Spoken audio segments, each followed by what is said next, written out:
तो हेलो देश के भविष्यों, welcome back to bio class. आज की ये जो वीडियो है ये रहने वाली है न्यूट्रिशन इन एनिमल्स टॉपिक पे, जो कि क्लास 10th का एक चैप्टर है लाइफ प्रोसेस, उसका एक हिस्सा है।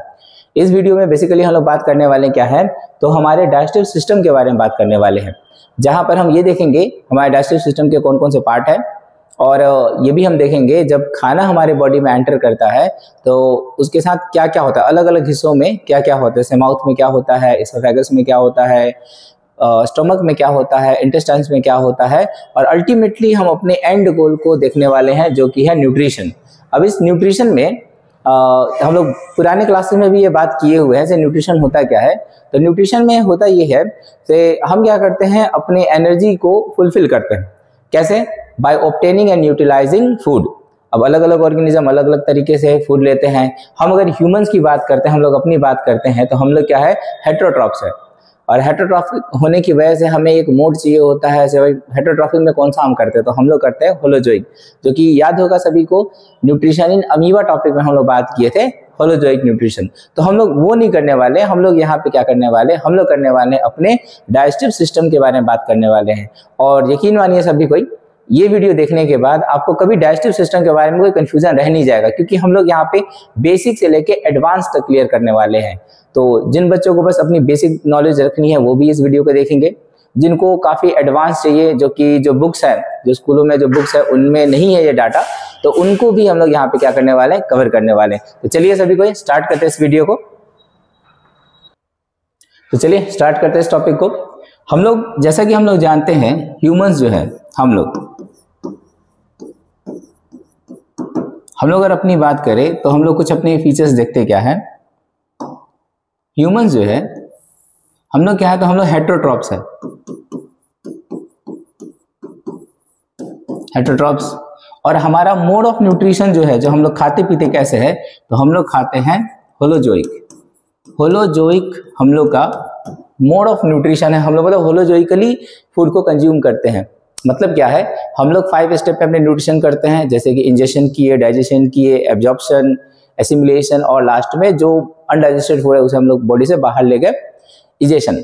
तो हम लोग क्या देखने वाले हैं, हम लोग ह्यूमंस हेटेरोट्रॉफ्स हैं, और हेटेरोट्रॉफिक न्यूट्रिशन में भी हम लोग क्या करते हैं, होलोजोइकली न्यूट्रिशन करते हैं। तो अगर ये हम लोग ये क्वेश्चन करें, हमारी बॉडी में न्यूट्रिशन होता कैसे, हमारे कौन से ऑर्गन सिस्टम ये परफॉर्म करते हैं, तो हम लोग यहाँ बात करेंगे। हम लोग जो न्यूट्रिशन करते हैं अपना, वो करते हैं डाइजेस्टिव सिस्टम। डाइजेस्टिव सिस्टम हमारी बॉडी में हमारे न्यूट्रिशन के लिए रेस्पॉन्सिबल है। और अगर हम लोग अपने डाइजेस्टिव सिस्टम की बात करते हैं, तो कोई भी जो सिस्टम होते हैं उसके क्या होते हैं, ऑर्गन्स होते हैं। तो हमारे डाइजेस्टिव सिस्टम के अगर हम लोग कंपोनेंट्स या ऑर्गन्स की बात करें, तो बेसिकली हम लोग इस डाइजेस्टिव सिस्टम को 2 भागों में बांटते हैं, 2 पार्ट्स में।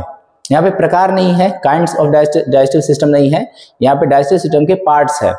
तो हम लोग डाइजेस्टिव सिस्टम को 2 तरीके से बांट सकते हैं यहाँ पे। एक हम लोग बांटते हैं यहाँ पे एलिमेंट्री कैनाल,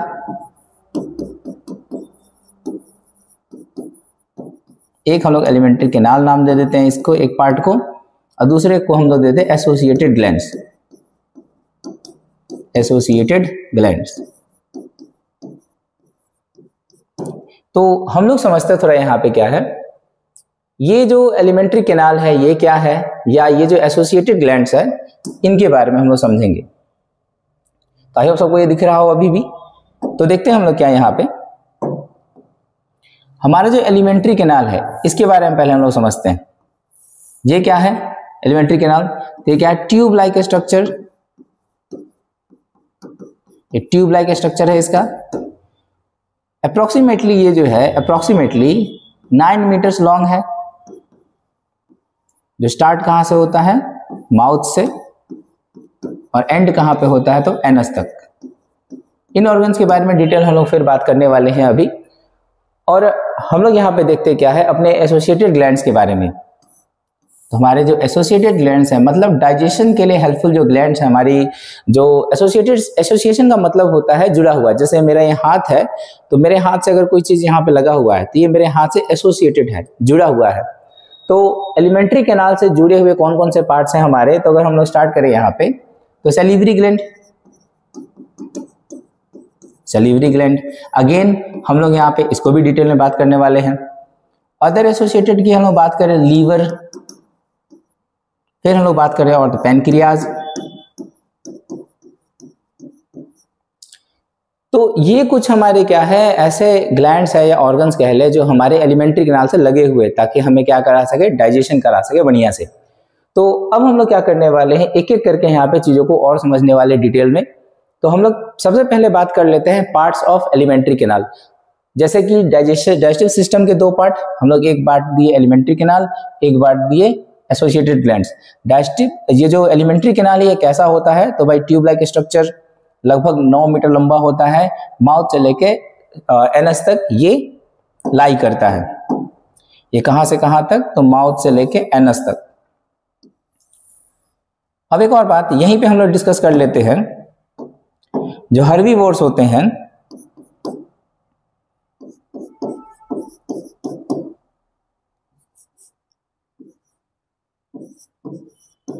हर्बीवोर्स जो होते हैं हैव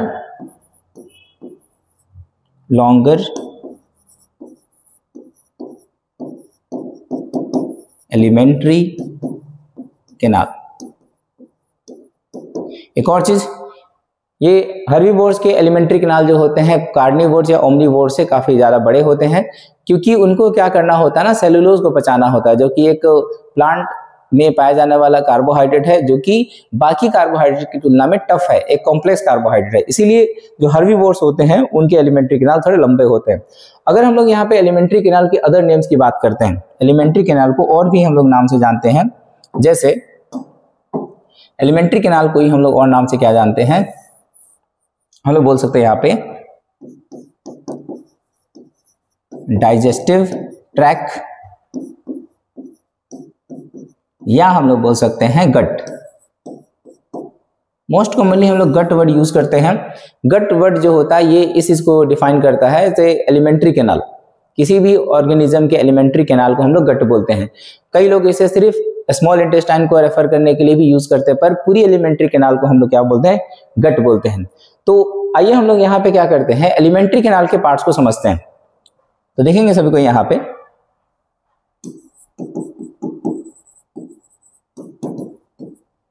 एलिमेंट्री कैनाल पार्ट, मतलब कौन कौन से पार्ट्स है जो एलिमेंट्री कैनाल के हैं। तो हम लोग यहाँ एक एक करके बात करते हैं फ्रॉम टॉप टू बॉटम। जैसे कि हम लोगों ने बात किया था, एलिमेंट्री कैनाल कहाँ से स्टार्ट होता है, माउथ से स्टार्ट होता है, और कहाँ एंड होता है, तो एनस में एंड होता है।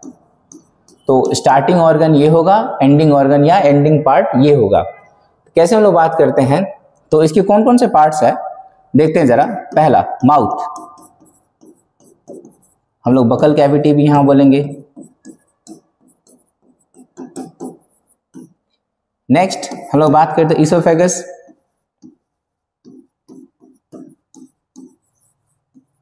ये ओ साइलेंट है इसलिए हम लोग इसे लिखने के लिए ओइसोफेगस लिखते हैं, पर बोलते हैं हम लोग इसोफेगस है।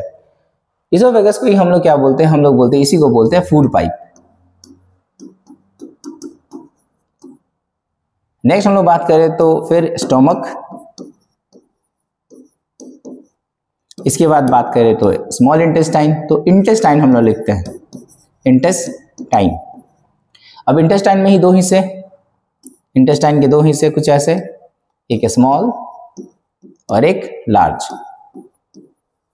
थोड़ी देर में हम लोग इसको भी बांटने वाले हैं, स्मॉल के कौन कौन से पार्ट होते हैं ये भी देखने वाले हैं, और एक ट्रिक से हम लोग इसे याद भी कर लेंगे। उसी तरह लार्ज इंटेस्टाइन के हम लोग पार्ट देखने वाले हैं और ट्रिक यहाँ भी लगाएंगे और हम लोग उसके नाम को याद कर ले। अगर हम इसके बाद बढ़ते हैं इंटेस्टाइन के बाद, तो एक आखिरी ऑर्गन हम लोग बात करेंगे एनस। जैसे कि हम लोगों ने कहा यहाँ पे स्मॉल इंटेस्टाइन के फिर कोई पार्ट्स होते हैं, देखते हैं वो कौन होते हैं। Small intestine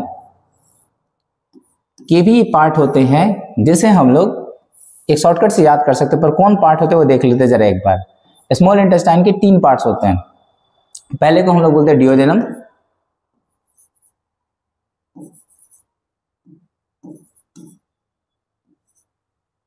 duodenum. सेकेंड जो है वो जेजुनम, और थर्ड जो है इलियम। तो यहाँ पे जो है ट्रिक की तरह जो हम लोग बात करें वो ये है, हम लोग इसे ऐसे याद रख सकते हैं DJI। जैसे कोई डीजे आ रहा हो तो D for duodenum, J for jejunum, I for ileum. तो ये हैं पार्ट्स स्मॉल इंटेस्टाइन के, 3 पार्ट्स हैं। हम लोग क्या करते हैं, अब एक और बात समझते क्या है, जो लार्ज इंटेस्टाइन है इसके भी 3 पार्ट फिर होते हैं। हम लोग यहाँ पे ऐसे लिख देते हैं इसको, लार्ज इंटेस्टाइन के 3 पार्ट्स कौन कौन से, तो देखेंगे यहाँ पे। सबसे पहला जो है उसे सीकम बोलते हैं, दूसरा जो है इसे हम लोग कॉलन बोलते हैं, और तीसरा जो है इसे हम लोग बोलते हैं रेक्टम। एनस खुद एक ऑर्गन है, इसे हम लोग यहाँ इंक्लूड नहीं करते हैं। इसको अगर याद करना हम लोग को आसानी से, तो हम लोग यहाँ पे यूज कर सकते हैं सेकोर, सिकम, कॉलन, रेक्टम। और इसको अगर याद करना तो हम लोग यूज कर सकते हैं DJI। थोड़ी देर के लिए हम लोग इसका कलर बदल देते हैं ताकि हम लोग ये समझ सके, ट्रिक वाला पार्ट है ये। तो हम लोग कलर ये यूज कर लेते हैं यहाँ पे। ओके, तो आई थिंक ये सबको क्लियर हो गया होगा कि हमारे एलिमेंट्री कैनाल के कौन कौन से पार्ट्स हैं। अब हम लोग क्या करने वाले हैं, एक एक करके समझने वाले हैं हमारी बॉडी में ये जो डाइजेशन का प्रोसेस है होता कैसे है। तो सबसे पहले हम लोग क्या करते हैं, होलोजोइक न्यूट्रिशन में इंजेक्शन करते हैं, इंजेक्शन माउथ से करते हैं हम लोग। तो एक यहाँ पे हम और भी अंतर समझाएंगे यहाँ पे माउथ और इस ये बकल कैविटी के बारे में। तो पहले हम लोग एक हेडिंग लिख लेते हैं, इसको हम लोग बोलेंगे यहाँ पे। अब हम लोग समझेंगे यहाँ पे डाइजेशन कहाँ कहाँ हो रहा है या हमारे अलग अलग ऑर्गन में क्या क्या काम हो रहा है। तो इन माउथ, या हम लोग बोलेंगे इसी को बकल कैविटी। यहां पे क्या होता है, हम लोग चीज चेक करते हैं। यहां पे एक चीज यहां नोट करेंगे, हम लोग माउथ किसे बोलते हैं और बकल कैविटी किसे बोलते हैं। तो ये जो पेरीफेरी है, मतलब जो ये जो लिप से जो बाउंड्री एक बना हुआ है, इसको हम लोग बोलते हैं माउथ। और जो अंदर में खाली जगह है जहां पे हमारे दांत है, हमारे जीभ है, इसको हम लोग क्या सैलिवरी ग्लैंड जिसमें है, उसे हम लोग बोलते हैं बकल कैविटी। तो दोनों ही चीजें एक ही है। तो हमारे माउथ में हम क्या करेंगे, देखेंगे हम लोग क्या, माउथ में कुछ इंपॉर्टेंट बातें हम लोग देखेंगे। जैसे हमारे माउथ में कुछ चीजें देखेंगे क्या क्या होता है। तो हमारे माउथ में टीथ होता है, हमारे माउथ में टंग होता है, और हमारे माउथ में ही एक और important, very important salivary gland होता है। इन चीजों को हम लोग डिटेल में पढ़ने वाले हैं अब। जैसे टीथ के बारे में कुछ बातें, टंग के बारे में कुछ बातें, और सैलिवरी ग्लैंड के बारे में कुछ बातें। अगर हम शॉर्ट में कुछ चीजें लिखना चाहें इनको डिफाइन करने के सेंस में, तो टीथ क्या है, ये हमारे फूड का फिजिकल डाइजेशन करते हैं। फिजिकल डाइजेशन का मतलब होता है फूड के साइज को छोटा करते हैं।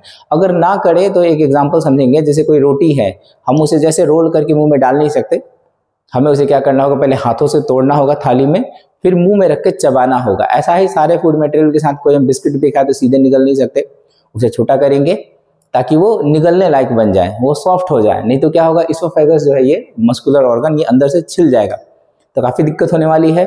इसीलिए हम लोग क्या करते हैं, पहले फिजिकल ब्रेक डाउन करते हैं, फिजिकली उसे छोटा करते हैं। तो यहाँ पे क्या होता है, टीथ के सहारे फिजिकल डाइजेशन होता है, फिजिकल डाइजेशन ऑफ फूड। और टीथ के सहारे क्या करते हैं, उसका फिजिकल डाइजेशन करते हैं। टंग जो होता है ये क्या करता है, 2 चीजें यहाँ पे हेल्प करेगा। पहला जो है वो क्या करेगा, ये मिक्सेस फूड विथ सलाइवा,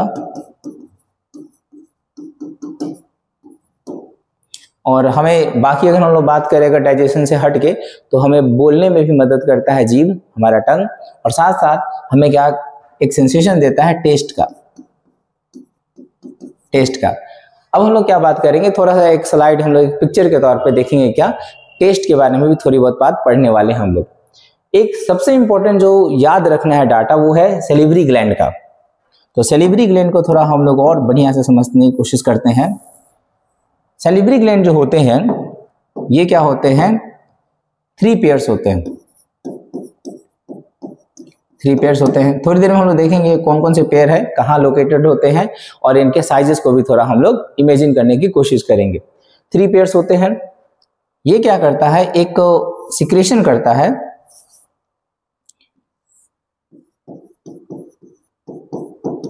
वो जो सिक्रेशन है वो होता है सलाइवा। सलाइवा ये काफी इंपॉर्टेंट एक सब्सटेंस है सलाइवा। सलाइवा क्यों इंपॉर्टेंट है इसको हम लोग समझते हैं। तो सलाइवा में क्या होता है, एंजाइम पाया जाता है।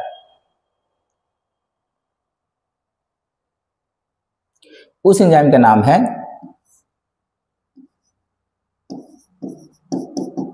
सैलिवरी। उस एंजाइम का नाम है salivary amylase. Salivary amylase, salivary amylase को हम लोग एक और नाम से जानते हैं। अगर इसे हम लोग सैलिवरी एमाइलेज को एक अदर नेम भी हम लोग देते हैं, इसको हम लोग देते हैं और इसको बोलते हैं टाइलिन। लिखते हैं हम लोग है टाइलिन।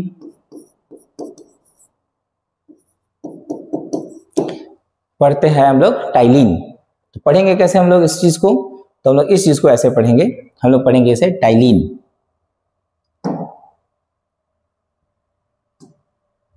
हम लोग इसे पढ़ेंगे टाइलिन। लिखते हैं हम लोग पटाइलिन, बोलते हैं इसे हम लोग है टाइलिन। थोड़ी देर बाद हम लोग देखेंगे ये चीज ये करता क्या है। इससे पहले हम लोग थोड़ा सा इन चीजों के एक पिक्टोरियल रिप्रेजेंटेशन कुछ देखते हैं, इमेजेस देखते हैं, ताकि हमारे दिमाग में ये क्लियर हो जाए। तो चलिए देखते हैं हम लोग कुछ यहाँ पे। जैसे कि सबसे पहले हम लोग बात करते हैं अपने डाइजेस्टिव सिस्टम के बारे में ही। तो यहाँ पे देखेंगे सभी कोई जानेंगे, सभी कोई यहाँ पे वो क्या है। तो ये रहा हमारा डाइजेस्टिव सिस्टम। जितने भी यहाँ पे पार्ट्स है डाइजेस्टिव सिस्टम के हमारे, वो यहाँ पे ग्राफिकली दिखाए गए हैं। तो हम लोग अगर स्टार्ट करें यहाँ से ऊपर से, तो यहाँ देखेंगे क्या, हमें यहाँ पे 3 चीजें दिखाई दे रही हैं। ये जो ग्लैंड्स है इसे सैलिवरी ग्लैंड हम लोग बोलते हैं। अब यहाँ पे क्या क्या देखो, एक यहाँ है, एक यहाँ है, एक यहाँ है और उतना ही उसके पीछे। तो ये 3 पेयर्स होते हैं। उसके बाद हम लोग नीचे अगर आते हैं तो हमको टंग मिल जाएगा अपना, हमें अपना यहाँ पे एपिग्लोटिस जो है ये हम लोग समझेंगे थोड़ी देर में। फिर ये हमारा इसोफेगस है, स्टोमक, डियोडेनम, स्पेलिंग हम लोग बाद में सुधार लेंगे यहाँ पे, डियोडेनम। फिर यहाँ पे अगर हम लोग आ जाते हैं, ये स्मॉल इंटेस्टाइन के पार्ट ही है। फिर जेजुनम, लास्ट में एक पार्ट इलियम। एक मिनट कहीं पे ओके देखेंगे यहाँ पे ये स्मॉल इंटेस्टाइन का पार्ट और ये रहा हमारे लार्ज इंटेस्टाइन का पार्ट। ये रहा हमारे लार्ज इंटेस्टाइन का पार्ट, ये लार्ज इंटेस्टाइन। लार्ज इंटेस्टाइन का सबसे लास्ट पार्ट रेक्टम, सबसे स्टार्टिंग पार्ट लार्ज इंटेस्टाइन का सीकम। स्पेलिंग यहाँ पे CAE दे रखा है, पर कई जगह CECUM ही दे रखा है सीकम, इसलिए ये स्पेलिंग भी ठीक है। और सीकम से रिलेटेड एक यहाँ पे वेस्टिजियल ऑर्गन है जिसे हम लोग बोलते हैं अपेंडिक्स, और रेक्टम के जो सटे हुए यहाँ पे क्या है, एनस। तो ये हमारे क्या है, डाइजेस्टिव सिस्टम है। तो यहाँ पे ना एक आइडिया लग रहा होगा सभी को, जैसे स्टोमक जो है वो लेफ्ट साइड में है, लीवर जो है राइट साइड में है और स्टोमक के ऊपर चढ़ा हुआ है। पेनक्रियास जो है वो, स्टोमक अगर इस तरह जा रहा है तो पेनक्रियास ऐसे, मतलब पैरेलल, हल्का येलोइश होता है और ये पैरेलल होता है स्टोमक के वाल्स के साथ। स्टोमक कहाँ पे स्मॉल इंटेस्टाइन में खुलता है, तो डियोडेनम में। तो यहां से हम एक चीज समझ सकते हैं, अपने डाइजेस्टिव सिस्टम को एक पिक्टोरियली याद रख सकते हैं। अब हम लोग आगे बढ़ते हैं और हम लोग जो बात किए थे उस पे आते हैं। हम लोगों ने बात किया था तिथ के बारे में। तो अगर हम ह्यूमंस की बात करें, हम लोग तिथ के सेंस में अगर हम अपनी बात करते हैं, ह्यूमंस, हम लोग जो होते हैं, हम लोग होते हैं हेट्रोडोंट।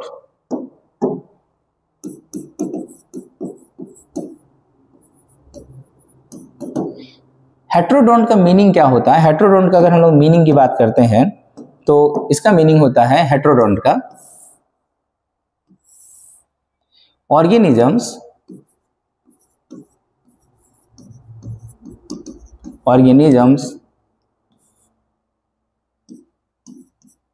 having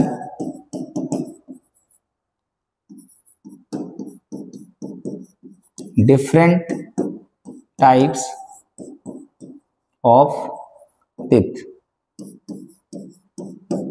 अगर हमारी बॉडी में या किसी ऑर्गेनिज्म में क्या होता है, डिफरेंट टाइप्स ऑफ टीथ होते हैं, तो ऐसे ऑर्गेनिज्म को हम लोग बोलते हैं हेट्रोडोंट। हेट्रो मतलब अदर टाइप्स, और डोंट मतलब यहाँ पे क्या है, ये दांतों को रिप्रेजेंट किया जा रहा है बेसिकली यहाँ पे। ओडोंटोसाइट नाम के हमारे ना दांतों में सेल्स होते हैं, इसलिए इसे डोंट वर्ड जो होता है DONT डोंट, ये दांतों को रिप्रेजेंट करते हैं। तो जैसे अगर मान लेते हैं यहाँ पे हेट्रोडोंट हम लोग हैं, तो होमोडोंट भी होते होंगे।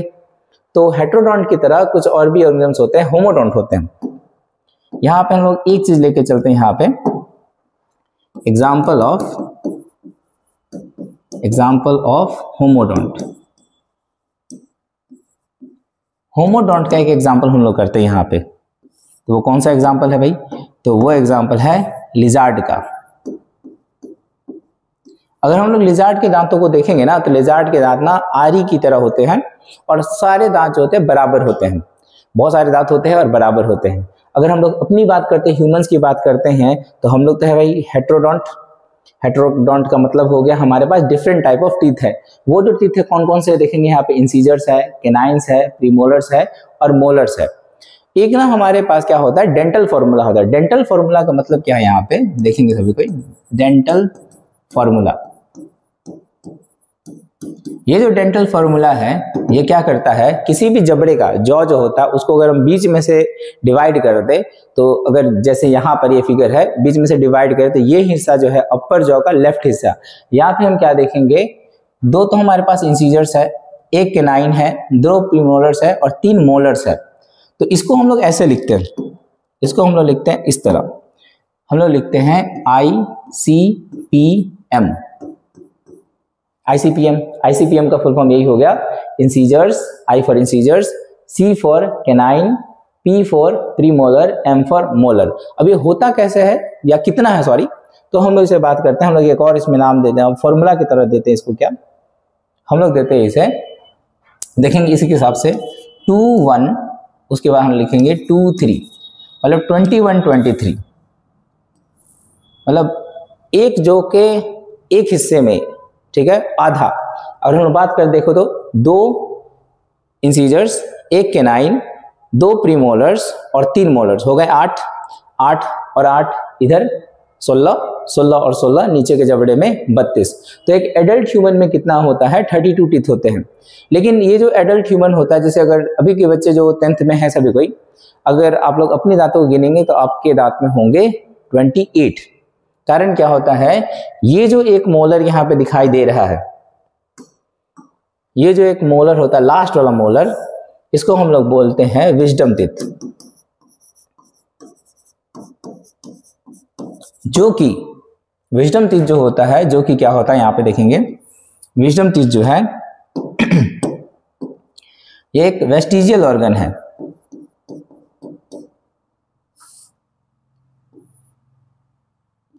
विजडम टीथ एक वेस्टिजियल ऑर्गन है, मतलब ये बॉडी में है तो, लेकिन इसका कोई काम नहीं है। जैसे कि हम लोग कुछ एग्जांपल हम लोग देते हैं, मेल्स में जो निपल्स होते हैं वो किसी काम के नहीं है। जैसे ये जो होता है, जैसे फीमेल्स में है, ये बच्चे को फीड करने में काम आता है, पर सोचो कभी मेल्स की बॉडी में है ये, लेकिन किसी काम का नहीं है। जैसे हमारे एयर लोब्स ये जो होते हैं, ये गहने गुड़िया पहनने के लिए तो ठीक है, ज्वेलरी के लिए, लेकिन बायोलॉजिकली इसका कोई काम नहीं है। और जैसे कि हम लोग वेस्टिजियल ऑर्गन के बारे में बात कर रहे थे, तो एक चीज और देखेंगे, जैसे हमारी बॉडी में जो अपेंडिक्स है वो भी एक वेस्टिजियल ऑर्गन है। कारण क्या है, वहां पे जो है वो अब किसी काम का नहीं है। तो कब काम का था, जब हम लोग अर्ली मेन थे, तब जब हम लोग कच्चे मांस खाते थे, तो वहां से ऐसे डाइजेस्टिव एंजाइम्स निकलते थे जो कच्चे मांस को भी पचा सकते हैं। तो भाई ये क्या है, विजडम टीथ क्या है, एक वेस्टिजियल ऑर्गन है। अब ये निकलता कब है हमारे बॉडी में, ये कब दिखता हमें, तो ये ना लगभग जब हम 18 से 25 साल के एज के रहते हैं, तब जाके ये दिखाई देता है। इसीलिए हम लोग इसे विजडम टीथ बोलते हैं। हमारे यहाँ भोजपुरी में क्या कहा जाता है, इसे अकल चह कहा जाता है। अकल मतलब ब्रेन या बुद्धि हम लोग कह ले, विजडम, और चह मतलब होता है मोलर। तो ये जो मोलर्स है, जो कि 18 से 25 साल की एज में आते हैं, तो ये हमारे बॉडी के वेस्टिजियल ऑर्गन कहलाते हैं। कारण क्या है, खाना यहाँ तक पहुँचता ही नहीं है, हम चबाए इसको तो यहाँ तक खाना पहुँचता ही नहीं, तो इसलिए किसी काम का नहीं है ये। अब हम लोग क्या देखने वाले हैं, हम लोग अब एक और इम्पोर्टेंट बात देखने वाले हैं, टंग के बारे में। तो टंग का जो स्लाइड है, हम पहले से कुछ लिख के रखे ताकि थोड़ा टाइम बच सके हम लोग का, तो देखेंगे सबको यहाँ पे। टंग के बारे में हम लोग क्या देखेंगे, हमारा जो टंग होता है ये क्या होता है, एक ऐसा सेंस ऑर्गन है जो क्या करता है, टेस्ट को समझने के लिए रेस्पॉन्सिबल है।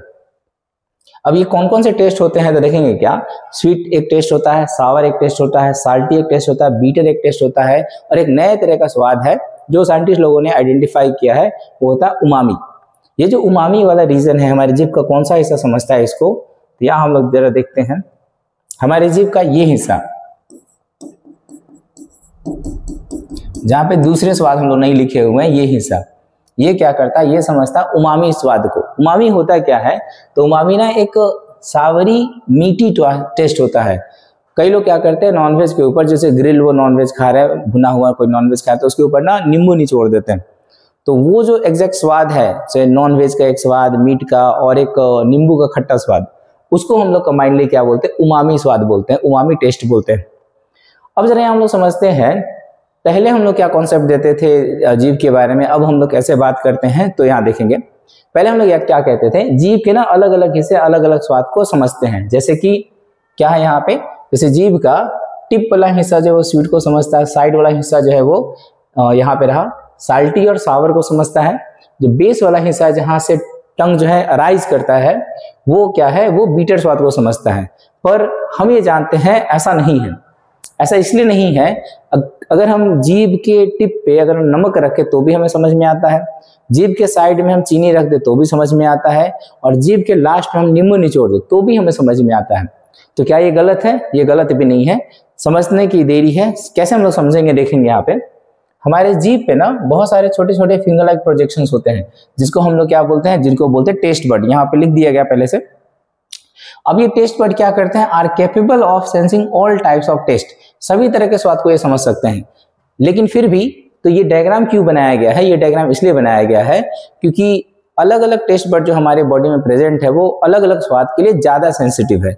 जैसे जो टिप पे जो टेस्ट बड्स है ये स्वीट के लिए ज्यादा सेंसिटिव है, साइड वाले साल्टी और सावर के लिए ज्यादा सेंसिटिव है, और बेस वाले जो है वो बीटर स्वाद के लिए ज्यादा सेंसिटिव है, और जो सेंटर वाला पार्ट है मिडल वाला वो उमामी स्वाद के लिए ज्यादा सेंसिटिव है। इस बात को अगर समझना हो तो हम लोग एक स्लाइड में यहाँ पे लिख लेते हैं। इस बात को हम एक फिगर के साथ यहाँ समझा देते हैं हम लोग क्या पढ़ रहे हैं। तो मान लेते हैं हमारा जीभ है,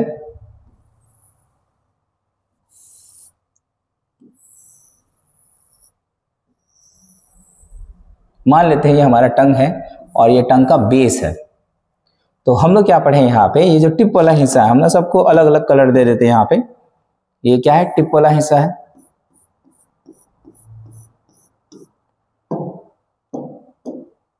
अब ये क्या है, ये है साइड वाला हिस्सा, ये साइड वाला हिस्सा है। थोड़ा सा बड़ा से बना लेते हैं, ये साइड वाला हिस्सा है, और ये जो हिस्सा है वो बेस वाला हिस्सा है। ये बेस वाला हिस्सा, ये साइड वाला हिस्सा, और ये सेंटर वाला हिस्सा। तो हम लोग ना अगर से याद करना चाहे तो बड़े आसानी से याद कर सकते हैं। यहाँ पे जैसे ये क्या है, टिप है, ये टिप वाला हिस्सा है। तो बस यहाँ पे याद रखना क्या होगा, यहाँ पे क्या याद रखेंगे, देखेंगे ये टिप है। तो बस एक टिप में याद रखें, टिप वाला हिस्सा क्या करता है, स्वीट स्वाद को समझता है। देखो अब क्या आसान हो जाएगा, देखो ये क्या है, ये है साइड, साइड्स, तो एस फॉर साइड और एस फॉर ही, साल्टी और सावर। तो S for salty, S for sour, इसको समझ जाएगा। और ये क्या है, बेस है, बेस वाला रीजन, ये वाला जो रीजन है बेस वाला रीजन है। तो बी फॉर बेस और बी फॉर बीटर। तो आई थिंक इससे सबको समझ में आ जाएगा। से हमारे टंग के अलग अलग हिस्से अलग अलग स्वाद को समझते हैं, तो कौन सा पार्ट किसको समझता है हम लोग अब समझ जाएंगे। एक लास्ट इस वाले पिक्टोरियल रिप्रेजेंटेशन में हम लोग लास्ट क्या कर रहे हैं, वो कर रहे हैं सैलिवरी ग्लैंड के बारे में। तो देखेंगे इसको भी पहले से हम तैयार करके रखे हुए हैं ताकि टाइम बचे हमारा। तो सैलिवरी ग्लैंड जो है ये 3 पेयर में होते हैं, जैसा कि हम लोग ने पहले बात किया था। तो अकॉर्डिंग टू साइज हम लोग उसको ऐसे अरेंज कर सकते हैं, पैरोटिड ग्लैंड सबसे ज्यादा सबसे बड़ा, सब मैंडिबुलर उसके बाद और सब लिंगुअल सबसे कम। हम लोग जगह की बात करते हैं कहाँ पे प्रेजेंट होते हैं ये, तो हमारे जो कान होते हैं, कान के जस्ट नीचे बेस में हम लोग कह सकते हैं हमारा पैरोटिड ग्लैंड है। हम लोग इसके नीचे ये जो है वाला पार्ट सब मैंडिबुलर ये हो गया और सब लिंगुअल ये हो गया। अब कहाँ कहाँ लोकेटेड है, तो कान के नीचे ये हमारे लोअर जो के एंगल पे पाया जाता है सब मैंडिबुलर, और टंग के फ्रंट पार्ट में पाया जाता है ये तुम्हारा सब लिंगुअल। तो साइज के हिसाब से समझ में आया। अब हमारा जो सैलिवरी ग्लैंड है ये एक एक्सोक्राइन ग्लैंड है। कारण क्या है, यहाँ से एक जूस निकलता है जिसे बोलते हैं सलाइवा। अगर एक्सोक्राइन होने का एक और प्रूफ क्या है, यहाँ पे इसके पास क्या है, यहाँ देखेंगे नली है जिसे सैलिवरी डक्ट बोलते हैं। ये जो है या सैलिवरी ग्लैंड डक्ट यहाँ लिखा हुआ है, ये जो डक्ट है तो डक्टेड ग्लैंड्स को हम लोग क्या बोलते हैं, एक्सोक्राइन। तो सैलिवरी ग्लैंड क्या है, एक एक्सोक्राइन ग्लैंड है। यहाँ पे देख रहे होंगे ये भी एक डक्ट है और यहाँ भी छोटे छोटे न्यूमेरस डक्ट्स है। तो ये क्या करते हैं, इन्हीं डक्ट के सारे सलाइवा को बकल कैविटी में भेजते हैं। अब हम लोग क्या देखने वाले हैं, अब हम लोग देखने वाले हैं हमारे माउथ में डाइजेशन कैसे होता है। हम लोग देखो इस वीडियो में काफी डिटेल पढ़ रहे हैं, इसीलिए सब चीजों को बताना पड़ रहा है। हम लोग शॉर्टकट नहीं लेके चलेंगे, हम लोग थोड़ी सी वीडियो लंबी हो सकती है, पर आई गारंटी यू इस वीडियो को देखने के बाद आपको मजा आएगा। हाँ यार बायो मजा आया, काफी डिटेल समझाएंगे इसमें। हम कोशिश यही कर रहे हैं से बुक से हट के थोड़ा बातें बता सके और सारे फैक्टफुल बातें रहेंगी। ऐसा नहीं से हम लोग क्या करेंगे कहीं से उठा लेंगे, ट्रस्टेड सोर्सेस से सारी बातें रहेंगी। तो आइए अब हम लोग स्टार्ट करते क्या है, डाइजेशन को और ज्यादा समझते हैं। हम लोग अभी तक एक तरह से फिजिकल डाइजेशन को ही समझ रहे थे, अब हम लोग केमिकल डाइजेशन को समझेंगे। चलिए स्टार्ट करते हैं। तो चलिए अब हम लोग देखते हैं से डाइजेशन हमारी बॉडी में कैसे होता है। अभी तक हम लोगों ने ना इस चीज को समझने के बेसिक चीजों को ही समझा था। अब हम लोग देखेंगे कैसे एग्जैक्टली होता है डाइजेशन। तो हम लोग स्टार्ट करते हैं कहाँ से, माउथ से। तो इन माउथ,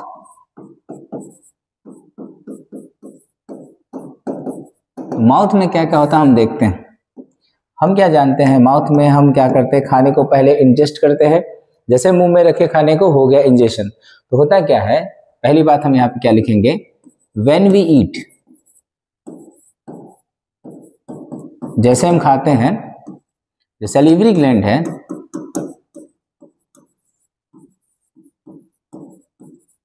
क्या होता है, तो सैलिवरी ग्लैंड क्या होता है, एक्टिवेट हो जाता है।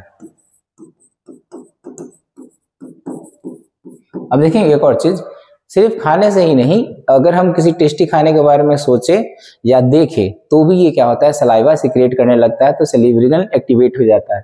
तो सैलिवरी ग्लैंड एक्टिवेट होने के बाद क्या करता है, सैलिवरी ग्लैंड एक्टिवेट होने के बाद ये क्या करता है, सलाइवा सिक्रेट करता है, सलाइवा सिक्रेट करता है। अब हम क्या देखेंगे, ये जो सलाइवा है इसके बारे में थोड़ा हम एक बात देखने वाले हैं।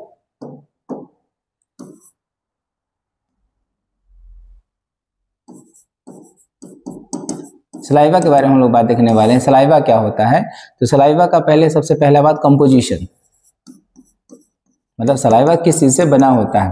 तो अगर हम बात करें तो सलाइवा जो होता है वाटर से, साल्ट से, म्यूसिन और एक एंजाइम से बना होता है जिसे हम लोग बोलते हैं सैलिवरी एमाइलेज। और एक एंजाइम है जिसे हम लोग बोलते हैं सैलिवरी एमाइलेज, जिसे हम लोग थोड़ी देर पहले ही बात किए हुए। ये क्या होता है, इसी को हम लोग क्या बोलते हैं, सैलिवरी एमाइलेज को ही हम लोग बोलते हैं टाइलिन। सैलिवरी एमाइलेज बोले तो या हम लोग इसे क्या बोलेंगे, टाइलिन। अब यहाँ पे एक वर्ड हम लोग और देखेंगे, म्यूसिन। ये जो म्यूसिन होता है ये वास्तव में क्या है, एक प्रोटीन है। म्यूसिन क्या है, a protein, protein which is a major component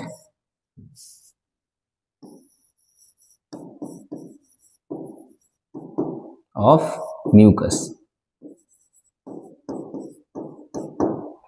तो ये जो म्यूसिन है क्या है, एक कंपोनेंट है म्यूकस का, और ये नेचर वाइज कैसा है, तो ये है प्रोटीन। अब हम लोग क्या देखने वाले हैं, होता क्या है, सलाइवा करता क्या है एग्जैक्टली, तो इसको थोड़ा हम लोग जूम आउट कर रहे हैं। तो देखेंगे क्या, सलाइवा करता क्या, तो सलाइवा ना हमारे फूड में जो हम लोग लेते हैं, प्लांट बेस्ड फूड लेते हैं स्टार्च, या एनिमल बेस्ड फूड लेते हैं ग्लाइकोजन, इसे क्या करता है, डाइजेस्ट करना स्टार्ट करता है। कैसे करता है, तो यहाँ पे हम लोग देखेंगे। जो भी हम लोग खाते हैं, जैसे कि हम लोग अगर प्लांट बेस्ड खाना खा रहे हैं तो हम लोग क्या खाएंगे, हम लोग खाएंगे स्टार्च। तो स्टार्च, हम स्टार्च खाएंगे। या कोई एनिमल बेस्ड खाना खा रहे तो हम क्या खाएंगे, ग्लाइकोजन। तो सलाइवा इस चीज को क्या करता है, सलाइवा जिसके अंदर क्या होता है, सैलिवरी एमाइलेज होता है, तो हम लोग यहां लिख सकते हैं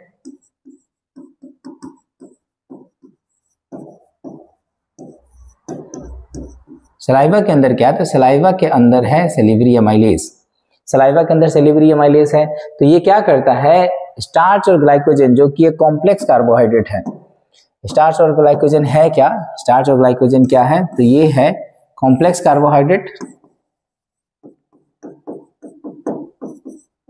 ये क्या है, कॉम्प्लेक्स कार्ब है। तो इस कॉम्प्लेक्स कार्बोहाइड्रेट को ये सलाइवा जो है सैलिवरी एमाइलेज एंजाइम के सहारे किसमें बदल देती है, तो ये बदल देती है एक सिंपल कार्बोहाइड्रेट में, जिसे हम लोग बोलते हैं माल्टोज।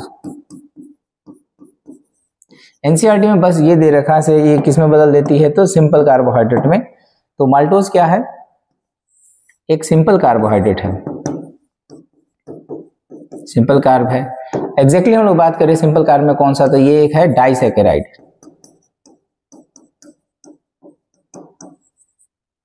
डाइसैकेराइड, सैकेराइड का अर्थ होता है कार्बोहाइड्रेट, जिसे कॉमनली हम लोग शुगर भी बोल सकते हैं।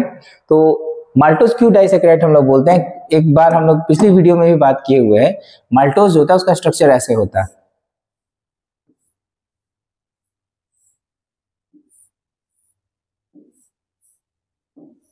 और ये जो पर स्ट्रक्चर जो है ये ग्लूकोज है, ये भी ग्लूकोज है।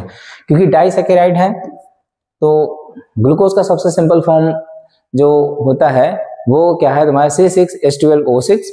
वही यहाँ पे दो ऐसे मॉलिक्यूल होते हैं, और माल्टोज का जो फॉर्मूला हो जाता है C11H22O11।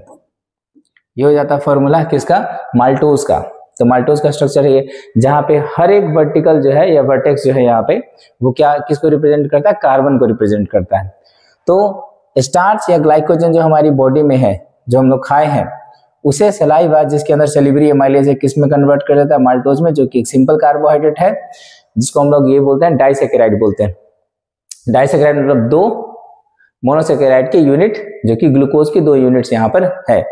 अब हम लोग क्या बात करते हैं, अब जब सलाइवा हमारे खाने को डाइजेस्ट करना स्टार्ट कर चुका है, तो इसीलिए हम लोग बोलते हैं digestion starts in the mouth. Digestion जो होता है वो क्या होता है, स्टार्ट हो जाता है माउथ में ही। हम लोग यहाँ बोल सकते हैं इस बात को,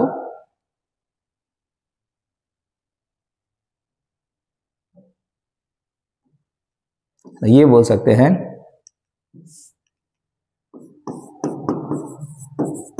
digestion starts in the mouth.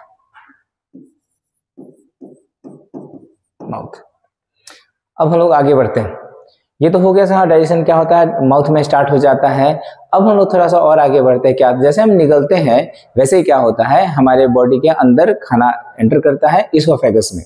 तो इसोफेगस से भी पहले हम लोग एक स्ट्रक्चर यहाँ पे बनाने वाले और समझने वाले हैं, क्या वाले हैं, जैसे ये फिगर कुछ ऐसे है।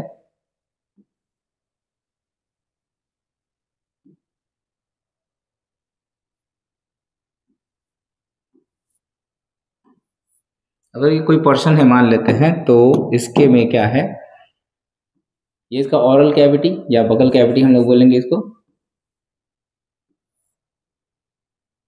फिर ये नीचे की तरफ आएगा और यहां से इसका नेजल चैम्बर ऐसे, ये यहां से नीचे आएगा।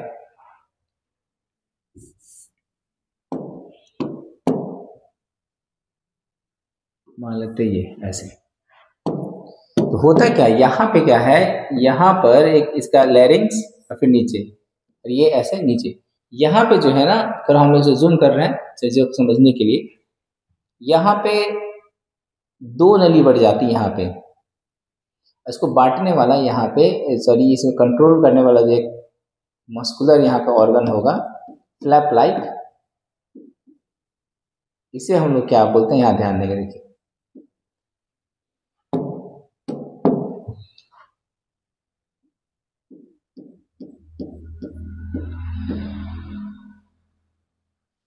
यहाँ जो हम लोग बना रहे इस चीज को समझने के लिए, जैसे ये जो पार्ट है जो कि यहाँ से लेके लगभग यहाँ तक हम काउंट करते हैं, यहाँ तक, इसके अंदर तक भी, इस वाले पार्ट को तो हम लोग बोलते हैं फेरिंग्स, इसे फेरिंग्स बोलते हैं। ये जो यहाँ पे हम वाइट स्ट्रक्चर बनाए हुए हैं इसे हम लोग बोलते हैं, ये लैरिंग्स है। उसके बाद ये जो, अगर हम ऐसे खड़े हैं तो मेरे पीछे की तरफ, मेरे गर्दन में ये जो होगा, ये होगा मेरा फूड पाइप,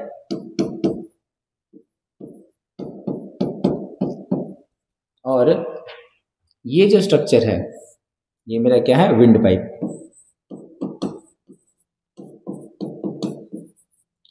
हम लोग क्या देखने वाले यहाँ पे, एक चीज हम लोग देखने वाले हैं, से खाना जो है हम अगर निगलते हैं तो यहाँ पे तो भाई एक ही जो रास्ता है, इसी में क्या है, हमारा विंड पाइप भी है, फूड पाइप भी है। तो खाना जो है हमारे विंड पाइप में क्यों नहीं जाता, इसको हम लोग देखने वाले हैं। तो इसको प्रिवेंट करने के लिए एक फ्लैप लाइक स्ट्रक्चर होता है, ये जो स्ट्रक्चर है जिसे हम लोग हाईलाइट करने के लिए रेड कलर से दिखा दे अभी, ये जो फ्लैप लाइक स्ट्रक्चर है ये वाला, इसको हम लोग बोलते हैं एपिग्लोटिस, एपिग्लोटिस बोलते हैं इस चीज को।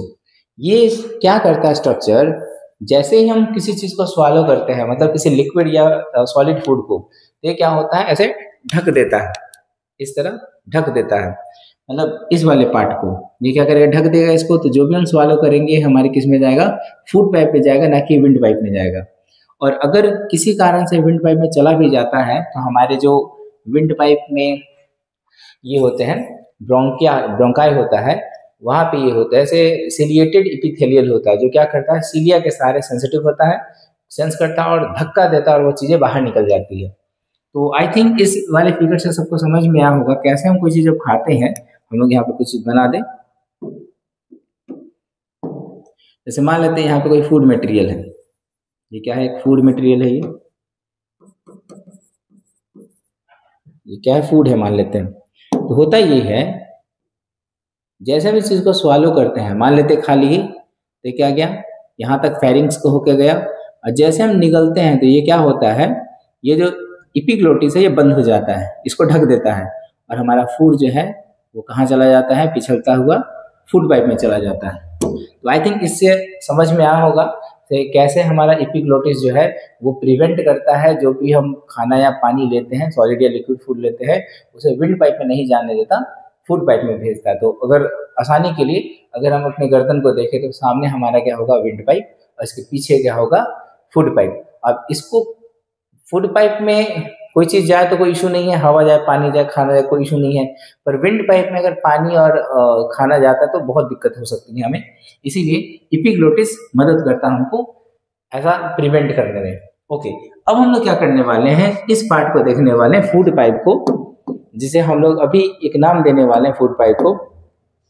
जो फूड पाइप है इसे हम लोग देखने वाले हैं इसोफेगस, तो इसोफेगस के बारे में देखने वाले। तो चलिए स्टार्ट करते हैं हम इस टॉपिक को। तो हम लोग फिलहाल क्या देखने वाले हैं, इन इसोफेगस।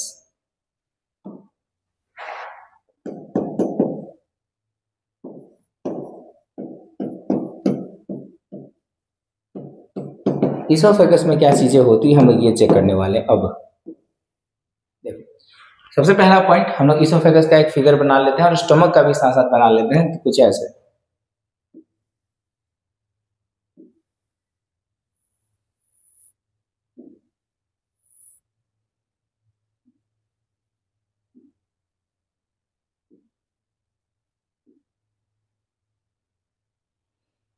ये वाला जो पार्ट है इसे हम लोग इसोफेगस बोल रहे हैं, जो कि लेंथ वाइज अगर हम बात करते हैं तो ये जो होता है तकरीबन अराउंड 25 सेंटीमीटर, ये इसका लेंथ होता है इसोफेगस का। और हम लोग अब बात करते हैं, और यहाँ एक और चीज, दो चीजें दिखाई दे रही होंगी, ये कंस्ट्रक्शन की तरफ, ऐसी चीजें जो व्हाइट वाली जो यहाँ पे एक कंस्ट्रक्शन की तरह दिखाई दे रही है, इसे हम लोग स्पिंस्टर मसल बोलते हैं।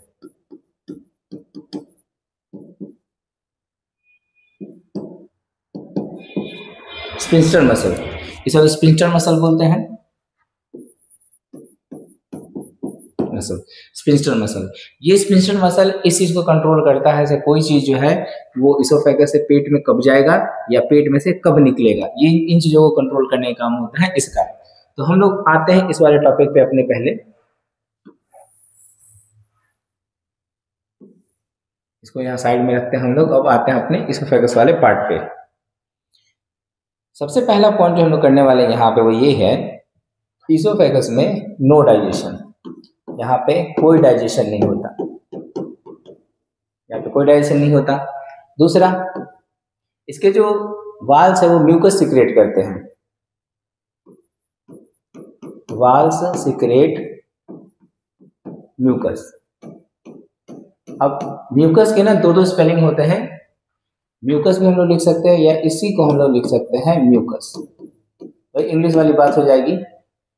ये जो MUCUS है ये एक नाउन होता है, और म्यूकस जो होता है वो एक एडजेक्टिव होता है। तो लोग खैर इंग्लिश नहीं पढ़ रहे हैं, पर ये बता दें दोनों ही स्पेलिंग सही है। एक जो होता है वो नाउन की तरह हम यूज करते हैं, एक जो हम लोग क्या करते हैं एडजेक्टिव की तरह यूज करते हैं। अगेन टॉपिक पे आते हैं। तो अगर ये म्यूकस निकालती है तो क्या होता है, जो खाना होता है वो आराम से जा पाता है स्टमक तक। तो एक चीज जो हम लोग पिछले वाले टॉपिक में छोड़े वो ये है, खाना जो होता है, फूड जो होता है, सेमी डाइजेस्टेड फूड, ठीक है, जो कि एंटर किया है, that have entered in the esophagus, उसे हम लोग क्या नाम देते हैं, उसको हम लोग एक नाम देते हैं, उसे बोलते हैं बोलस। उसे हम लोग क्या नाम देते हैं, उसे बोलस नाम देते हैं। तो ये क्या है, बोलस जो है पार्शियली डाइजेस्टेड है सलाइवा के द्वारा। अब हम लोग यहाँ पे एक इंटरेस्टिंग डाटा करने वाले हैं।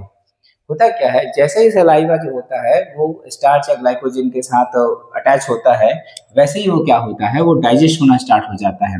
और ये क्या करता है, इसके सहारे आते आते आते पेट में पहुंचता है खाना जो हम लोग का वो।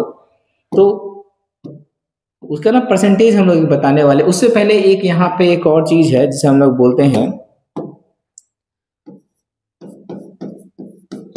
पेरिस्टाल्टिक मूवमेंट, पेरिस्टाल्टिक मूवमेंट, या इसी को हम लोग शॉर्टकट में बोलते हैं पेरिस्टाल्सिस। तो दोनों सेम ही चीज है, पेरिस्टाल्टिक मूवमेंट बोलिए या पेरिस्टाल्सिस बोलिए। तो पेरिस्टाल्टिक मूवमेंट क्या होता है इसको हम लोग देखते हैं जरा। तो होता क्या है, अगर हमारे गले में कोई खाना है, तो ये मान लेते हैं हमारा फूड पाइप है, यहाँ पे कोई चीज है खाना, तो ऊपर वाला पार्ट अगर ये सिकुड़ेगा तो खाने को नीचे धक्का देगा, और ये अगर रिलैक्स करेगा तो खाने को जगह देगा, और इस तरह ये धक्का देगा, जगह देगा, धक्का देगा, जगह देगा, करते करते खाना जो होता है वो पेट में पहुंच जाता है। तो हम लोग डिफाइन कैसे करते हैं, क्योंकि एक सीक्वेंस में होता है, प्रॉपर सीक्वेंस में, तो हम लोग बोलते हैं पेरिस्टाल्टिक मूवमेंट है क्या, the rhythmic contraction and relaxation नहीं, the rhythmic contraction and expansion of the food pipe,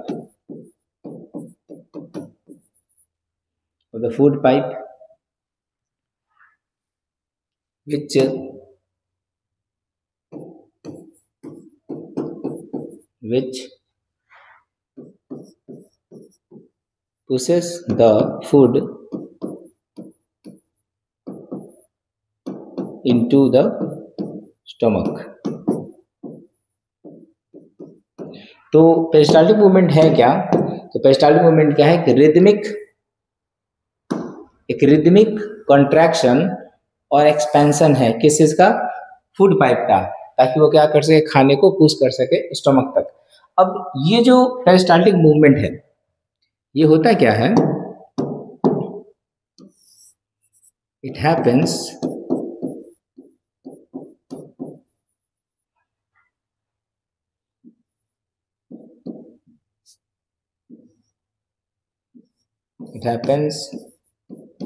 all along the gut।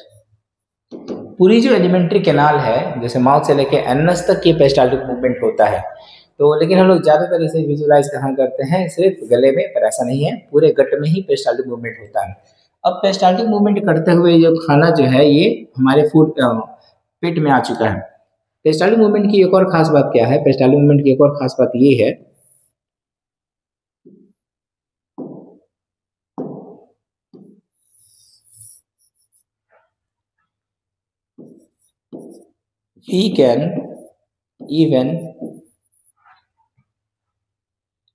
we can even eat food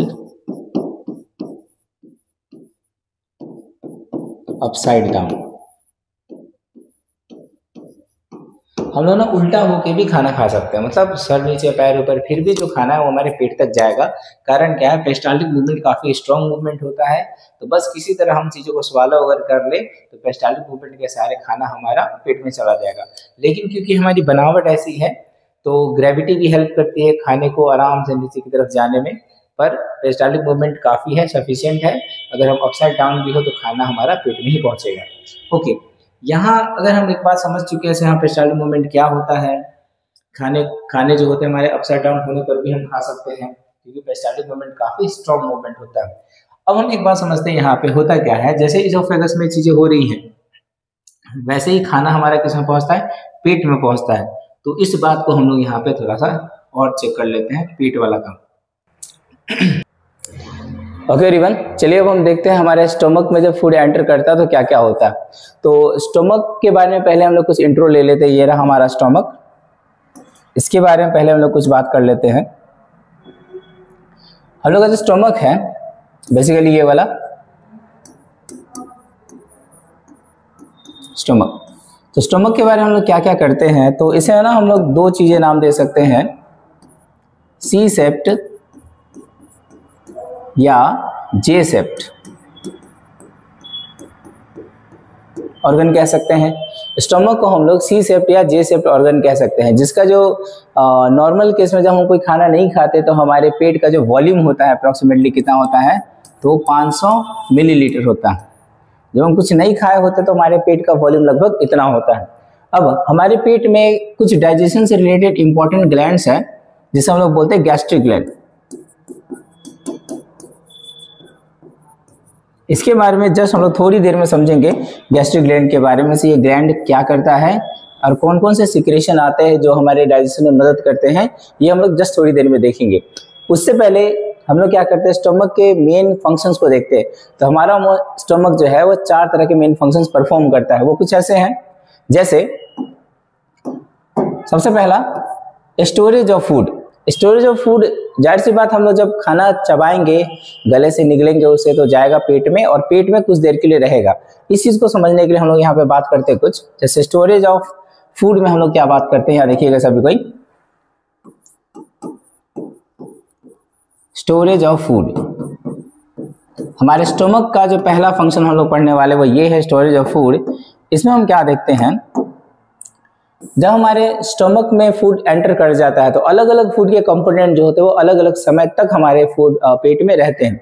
जैसे कि एग्जांपल के तौर पे कार्बोहाइड्रेट, उसके बाद कार्बोहाइड्रेट को लेके चलते, पहले कार्बोहाइड्रेट हमारे पेट में 1 से 2 घंटे तक रहता है।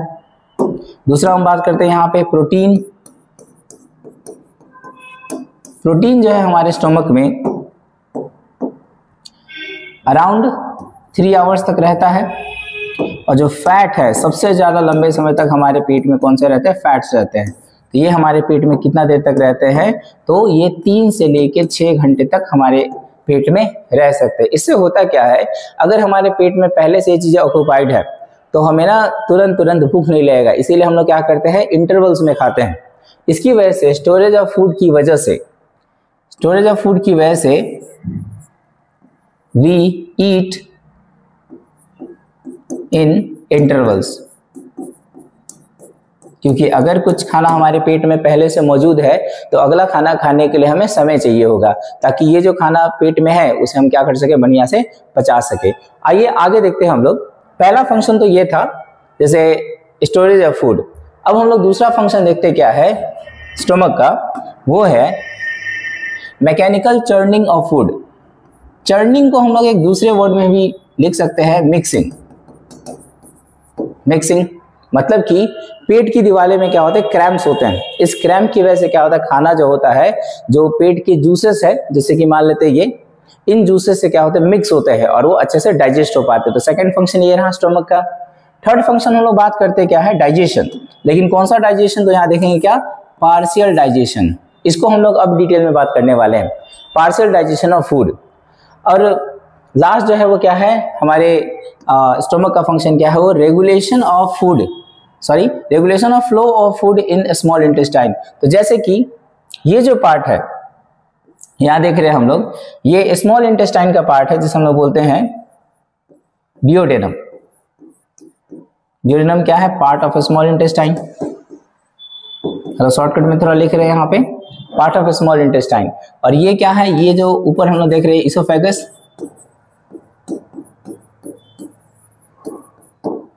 वीडियो के लास्ट में कुछ स्लाइड्स में हम लोग क्या करेंगे, इससे रिलेटेड कुछ बीमारियां हैं उनकी बात करेंगे, ताकि हम समझ सकें कौन कौन सी बीमारियां जो हमारे इसोफेगस, स्टमक और डियोडेनम वाले हिस्से में होते हैं।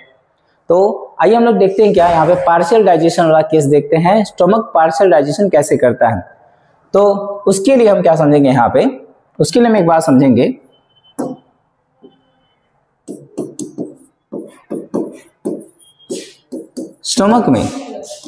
स्टमक में क्या होता है, तो स्टमक में होता है गैस्ट्रिक ग्लैंड। इस गैस्ट्रिक ग्लैंड से क्या होता है, इस गैस्ट्रिक ग्लैंड से कुछ जूसेस निकलते हैं जिसको हम लोग बोलते हैं गैस्ट्रिक जूस। तो गैस्ट्रिक ग्लैंड से क्या निकला, गैस्ट्रिक ग्लैंड से निकला गैस्ट्रिक जूस। गैस्ट्रिक ग्लैंड से क्या निकला, गैस्ट्रिक जूस।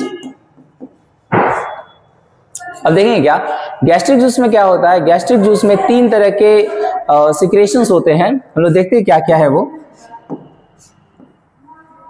तो गैस्ट्रिक जूस में 3 तरह के सिक्रेशन कौन कौन से हैं, देखो, पहला है म्यूकस, दूसरा है म्यूकस के बाद हम लेके चलेंगे यहाँ पे HCl हाइड्रोक्लोरिक एसिड, और तीसरा है पेप्सिनोजेन।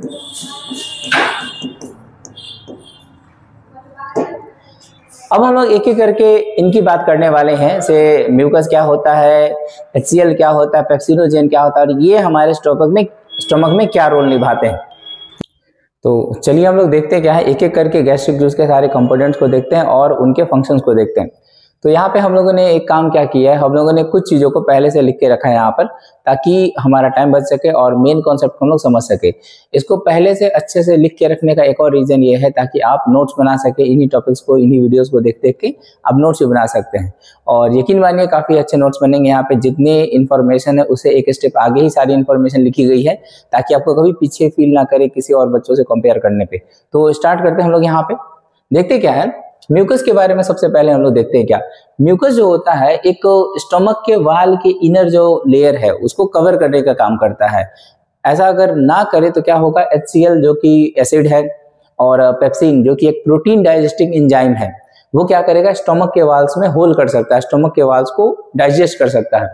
क्योंकि देखिए पेप्सिन जो होता है वो सभी को पता है एक प्रोटीन डाइजेस्टिंग एंजाइम है, और स्टमक के वाल्स क्या है, मस्कुलर है। तो मसल में क्या होता है, प्रोटीन होते हैं। इसीलिए काफी टेंशन है भाई से, अगर म्यूकस ना होता तो स्टमक के वाल में क्या हो जाएगा, होल हो जाएगा। और ये कई बार हो भी जाता है, अगर HCl जरूरत से ज्यादा प्रोड्यूस हो रहा है या म्यूकस जरूरत से कम प्रोड्यूस हो रहा है या हो ही नहीं रहा है, तो क्या होगा, एक बीमारी हो सकती है जिसे हम लोग क्या बोलते हैं, जिसे बोलते हैं अल्सर। इस बीमारी को हम लोग क्या बोलते हैं, अल्सर बोलते हैं। ये बीमारी हो सकती है। अल्सर के बारे में हम अगले स्लाइड में बात करेंगे। तो थोड़ा सा और हम लोग एक बात इंपॉर्टेंट देख क्या लेते हैं यहाँ पे से,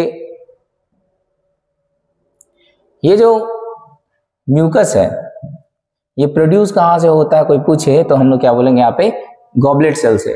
ये जो गॉबलेट सेल्स है, ये जो गॉबलेट सेल्स है ये गैस्ट्रिक ग्लैंड के ही पार्ट्स हैं, गैस्ट्रिक ग्लैंड के अंदर ही ये सेल्स पाए जाते हैं। तो ये गॉबलेट सेल्स क्या करते हैं, म्यूकस का सिक्रेशन करते हैं और म्यूकस क्या करता है, स्टोमक के वाल्स में, इनर वाल्स में एक प्रोटेक्टिव कवरिंग बना देता है ताकि वो HCl के कोरोडिंग नेचर से, मतलब एसिडिक नेचर से, और पेप्सिन के प्रोटीन डाइजेस्टिंग नेचर से उसे बचा सके।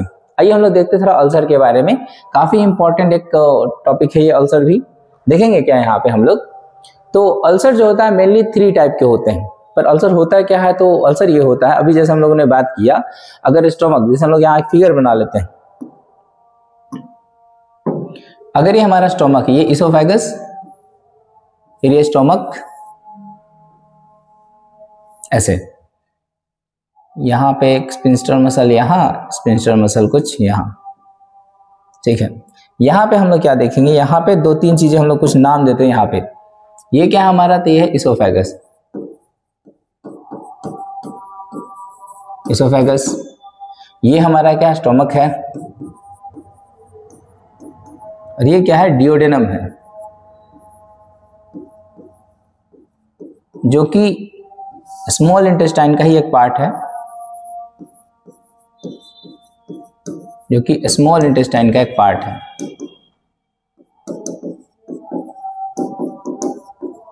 स्मॉल इंटेस्टाइन का एक पार्ट है।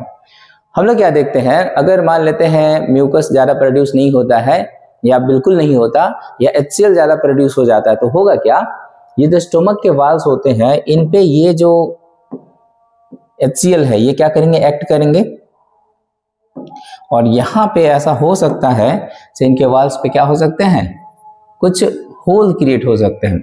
अब ये होल जो होते हैं कहाँ कहाँ हो सकते हैं बता दें, यहाँ भी हो सकते हैं, डियोडेनम के आसपास भी हो सकते हैं, और जो इसोफेगस है इसके आसपास भी हो सकते हैं।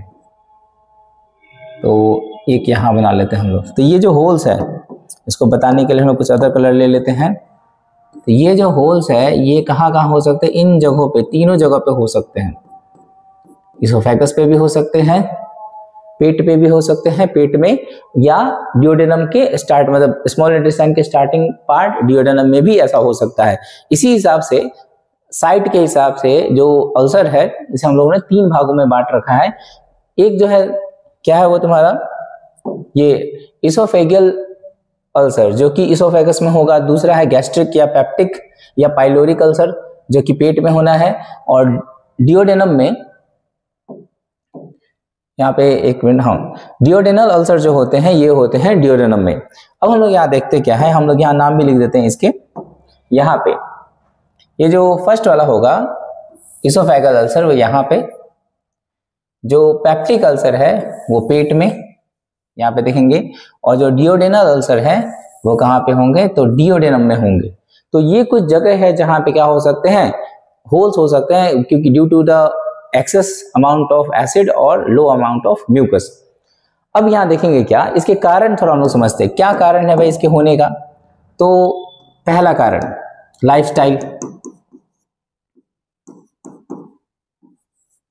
लाइफस्टाइल कहने का मीनिंग क्या है, जिन लोगों की खाने की आदतें सही नहीं होती, जैसे वो बहुत ज़्यादा तला भुना, बहुत ज़्यादा ये चाउमीन ये सब फास्ट फूड ये सब खाते हैं, तो उनकी बॉडी में क्या होता है, जो गैस्ट्रिक जूस की अमाउंट है काफ़ी ज़्यादा प्रोड्यूस होती है, क्योंकि दिन भर वो एक तरह से खा ही रहे, तो बॉडी क्या करती है, प्रोड्यूस करती रहती है। मतलब गलत लाइफस्टाइल है उनका खाने पीने से रिलेटेड, तो उनमें क्या होता है, एसिडिटी उनकी बढ़ जाती है गलत लाइफस्टाइल की वजह से।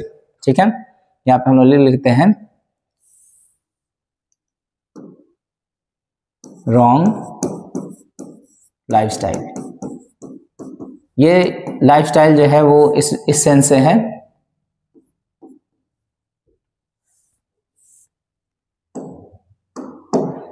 तो सुधार ले हम लोग इसको, long life style. Wrong lifestyle ये किस सेंस में है, तो ये खाने पीने के सेंस में, इसकी वजह से क्या होता है, एसिडिटी बढ़ जाती है। बहुत लोगों को ये शिकायत रहती है, एसिडिटी हो गया, मुंह खट्टा खट्टा फील हो रहा है, क्योंकि एसिड की मात्रा बढ़ गई है, इसीलिए गलत खान पान की वजह से। दूसरा जो कारण है जो लोगों को नहीं लगता था, वो एक बैक्टीरिया था। एक बैक्टीरिया था जो क्या करता था, ये काम करता था। मतलब अगर लाइफस्टाइल सही भी है तो कई लोगों में अल्सर देखा गया, तो बाद में जब चेक किया गया, डायग्नोस किया गया, तो पता चला कुछ बैक्टीरिया है जिसकी वजह से भी ये चीज होता है। उस बैक्टीरिया का नाम था हेलिकोबैक्टर पाइलोरी। हेलिकोबैक्टर पाइलोरी, इसको शॉर्टकट में हम लोग कई बार क्या बोलते हैं, हेलिकोबैक्टर पाइलोरी ना बोल के हम लोग सीधे बोलते हैं क्या है, H pylori. H for Helicobacter. अब ये जो बात है जो काफी छोटी लग रही है हम लोग को, ये काफी एक इंपॉर्टेंट डिस्कवरी थी in the field of medicine या फिजियोलॉजी। तो इसकी वजह से या इस कारण से हम लोग क्या कह ले, दो साइंटिस्ट लोग जो थे, जैसे बैरी मार्शल और रॉबिन वारेन, इन दोनों को क्या किया गया था, नोबेल प्राइज दिया गया था। कब दिया गया था, तो 2005 में इनको नोबेल प्राइज दिया गया था। किस फील्ड में, तो मेडिसिन या फिजियोलॉजी में इनको क्या किया गया था, नोबेल प्राइज दिया गया था 2005 में। तो काफी इंपॉर्टेंट डिस्कवरी रही है। तो उस समय लोगों ने ये समझा कि हाँ, लाइफस्टाइल की ही गड़बड़ी से नहीं, कुछ माइक्रोजम की वजह से भी पेप्टिक अल्सर हो सकता है या अल्सर इन जनरल हो सकता है। उस बैक्टीरिया का नाम क्या था, हेलिकोबैक्टर पाइलोरी, जिसको खोजा था दो साइंटिस्टों ने, बैरी मार्शल और रॉबिन वारेन ने खोजा था। इसकी वजह से इन लोगों को नोबेल प्राइज मिला था 2005 में। ओके, आगे हम लोग बढ़ते हैं यहाँ पे। और अब हम लोग बात करते हैं हाइड्रोक्लोरिक एसिड के बारे में। जैसे कि पता है ये एक एसिड है और ये प्रोड्यूस कहाँ से होता है, तो ये गैस्ट्रिक पेराइटल या इसे ऑक्जेंटिक सेल भी बोलते हैं हम लोग, वहां से क्या करता है, ये गैस्ट्रिक ग्लैंड के कुछ अंदर के जो सेल्स है, जो पेराइटल सेल्स या ऑक्जेंटिक सेल्स बोलते हैं, वहां से क्या होता है, ये प्रोड्यूस होते हैं HCl। अब इसके ना कुछ इंपॉर्टेंट फंक्शंस है। जैसे एग्जांपल तौर पे हम पढ़ा रहे हैं, दिन भर हम लोग पढ़ा रहे हैं, तो क्या होता है, कई बार अगर हमको भूख लगेगा तो अपने हाथों को उतना अच्छे से धो नहीं पाएंगे या धोएंगे नहीं, बस नल खोले ऐसे हाथ धो लिए झुटमुट का, फिर हम लोग खाने लगे। तो होता ये है, जो हम खा रहे हैं उसके साथ इसमें जो डस्ट लगे हुए हैं, जो इंक लगा हुआ है, ये सब क्या होते हैं, खाने के साथ बॉडी के अंदर चले जाते हैं। अब ये बॉडी के अंदर गए तो हमारा इम्यून सिस्टम उसे मारता ही है, लेकिन साथ साथ हमारे पेट में जो हाइड्रोक्लोरिक एसिड है वो भी उन जर्म्स को, उन बैक्टीरिया को मार डालते हैं। तो ये एक फंक्शन इसका है। दूसरा, हमारी बॉडी में एक एंजाइम होता है जिसे हम लोग बोलते हैं पेप्सिनोजन, जो कि थोड़ी देर में और हम लोग बात करेंगे। पेप्सिनोजन जो कि एक इनएक्टिव प्रोटीन डाइजेस्टिंग एंजाइम है, इसे एक्टिवेट करता है और किसमें कन्वर्ट कर देता है, पेप्सिन में, जो कि एक एक्टिव प्रोटीन डाइजेस्टिंग एंजाइम है। इसके बाद ये क्या करता है, destroy the action of saliva, मतलब सैलिवरी एमाइलेज। ये क्या चीजें हम समझाते हैं, जैसे हम लोग का जो डाइजेशन था वो माउथ में स्टार्ट हो जाता है। डाइजेशन जो था वो माउथ में स्टार्ट हो जाता है, ठीक है, स्टार्ट्स इन द माउथ। होता क्या है, क्या डाइजेस्ट हो रहा होता है यहाँ पे माउथ में, तो हम लोग देखेंगे क्या, जो स्टार्च है या ग्लाइकोजन, ये जो दोनों होते हैं,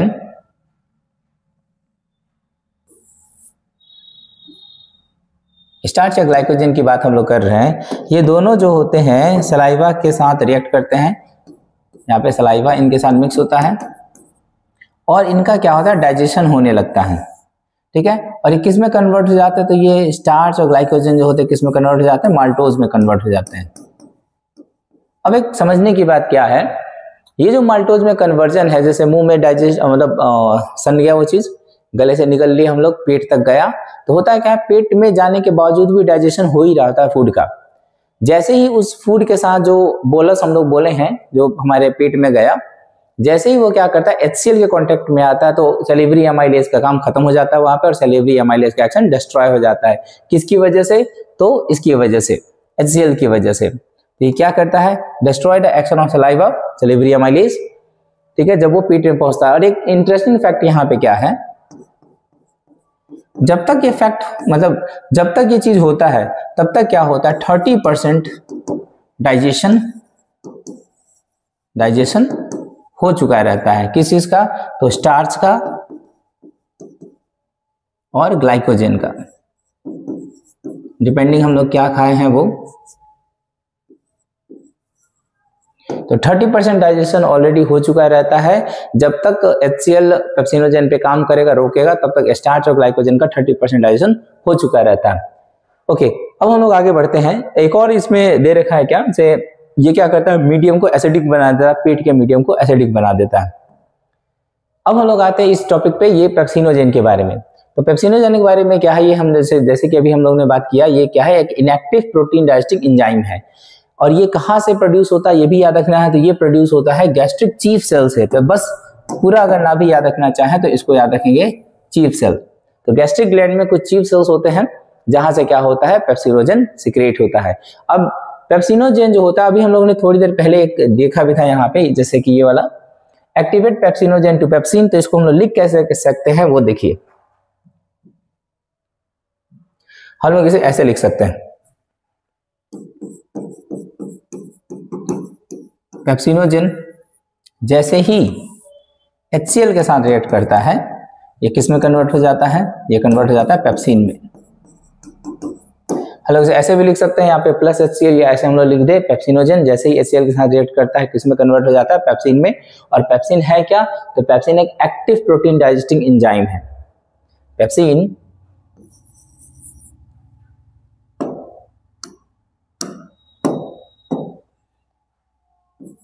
an active protein digesting enzyme। तो एक काम और हम लोग करने वाले क्या है यहाँ पे, इस जैसे पेप्सिन जो होता है प्रोटीन को डाइजेस्ट करता है, इसको हम लोग एक पिक्चर के तौर पे अभी फिलहाल हम लोग मतलब अपने से भी दिखाने वाले हैं। देखते पहले इसी बात को, देखिए कैसे। जैसे प्रोटीन है हमारे पास, तो प्रोटीन को पेप्सिन क्या करता है, प्रोटीन को पेप्सिन वास्तव में बदलता है पेप्टोन्स में।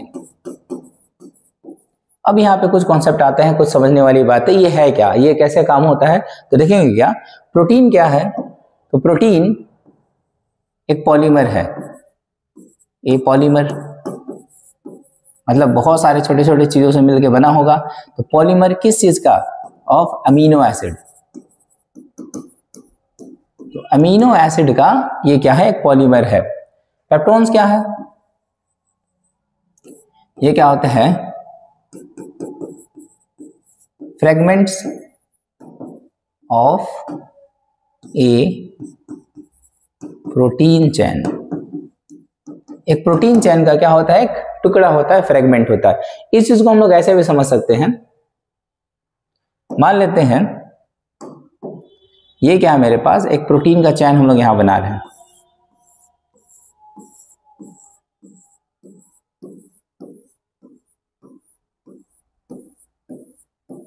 ये पूरा स्ट्रक्चर जो है, एक चेन जो है, ये किस चीज का है, एक प्रोटीन का है। और इसमें से हर एक जो छोटा छोटा यहाँ पे पार्ट दिखाई दे रहा है, ये क्या है, एक मोनोमर है। इस मोनोमर का नाम क्या है, इस मोनोमर का नाम है अमीनो एसिड।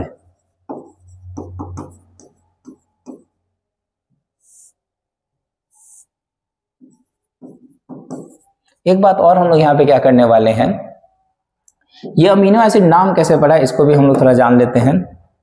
तो अमीनो एसिड ये जो नाम है,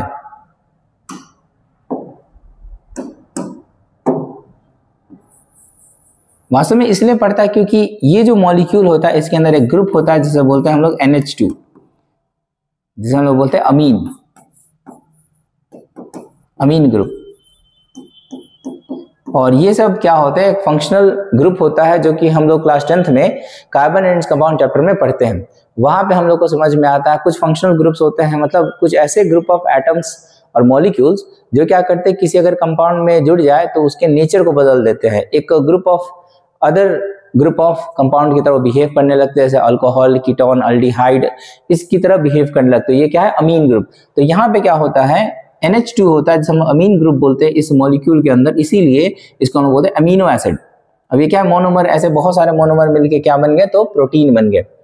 ऐसे बहुत सारे मॉलिक्यूल्स मिलके क्या बना लेंगे, ये बना लेंगे प्रोटीन। वास्तव में प्रोटीन क्या है? चैन है, ये प्रोटीन चैन है। अब हम लोग एक और बात याद रखेंगे, क्या प्रोटीन को कई बार एक और नाम से जानते हैं, पॉलीपेप्टाइड्स। इसके पीछे रीजन क्या है देखेंगे सभी को, इसके पीछे एक रीजन हम लोग बात करके चलते हैं। अगर इसे हम लोग थोड़ा जूम करते हैं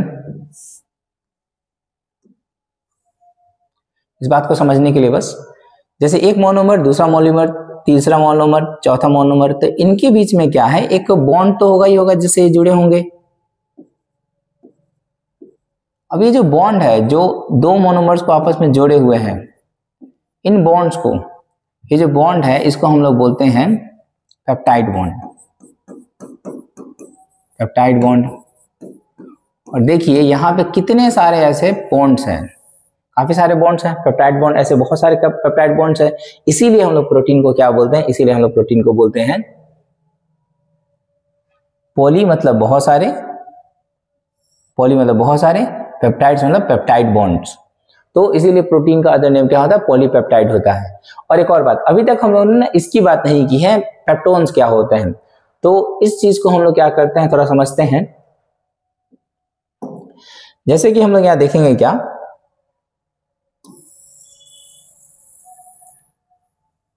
अगर हम लोग इस चीज को थोड़ा यहाँ गौर करें, ये क्या है? एक प्रोटीन चैन है। तो इस प्रोटीन चैन को हम लोग कुछ यहाँ पे बना देते हैं फिर से, ये हमारा प्रोटीन चैन है।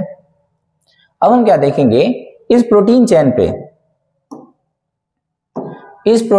पे जैसे ही पेप्सिन का एक्शन होता है, जैसे ही पेप्सिन का एक्शन होता है, ये जो प्रोटीन चैन है ये क्या करता है? टूट जाता है। ये प्रोटीन चैन क्या करेगा? अगली बार यहाँ पे हम लोग देखते हैं, जैसे ही इस प्रोटीन चैन पे पेप्सिन का असर होगा, ये जो प्रोटीन चैन है ये क्या करेगा? ब्रेक कर जाएगा। कैसे? तो हम लोग देखते हैं।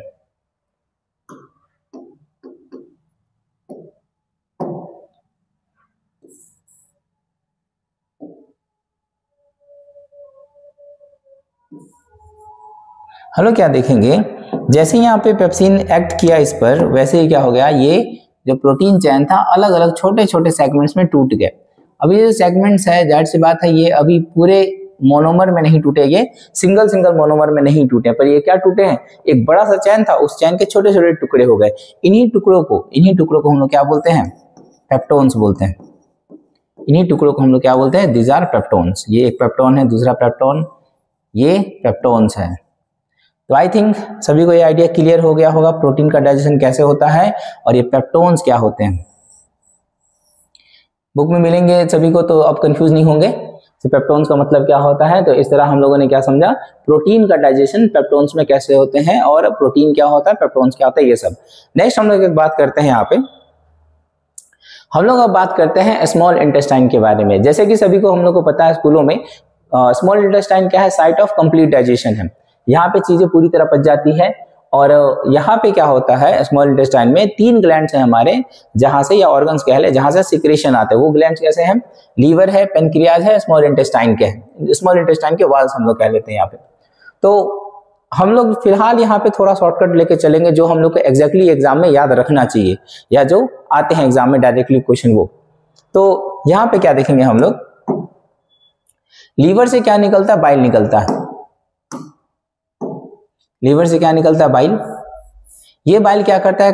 एक बहुत इंपॉर्टेंट काम करता है, जिसे बोलते हैं इमल्सिफिकेशन। थोड़ी देर में हम लोग समझेंगे इमल्सिफिकेशन क्या होता है। फिर भी हम लोग अभी भी समझ सकते हैं इस चीज को। देखो होता क्या है, ये एक फैट है, एक फैट मॉलिक्यूल है,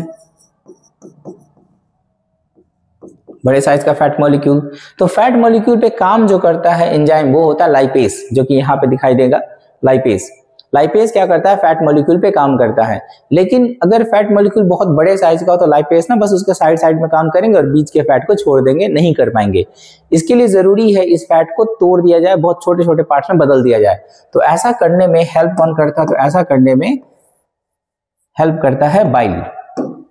ये बाइल क्या करता है? इस प्रोटीन इस फैट के मॉलिक्यूल, बड़े से मॉलिक्यूल को छोटे छोटे फैट ग्लोब्यूल्स में बदल देता है, और इस प्रोसेस को हम लोग बोलते हैं इमल्सिव। ये बाइल के द्वारा होता है।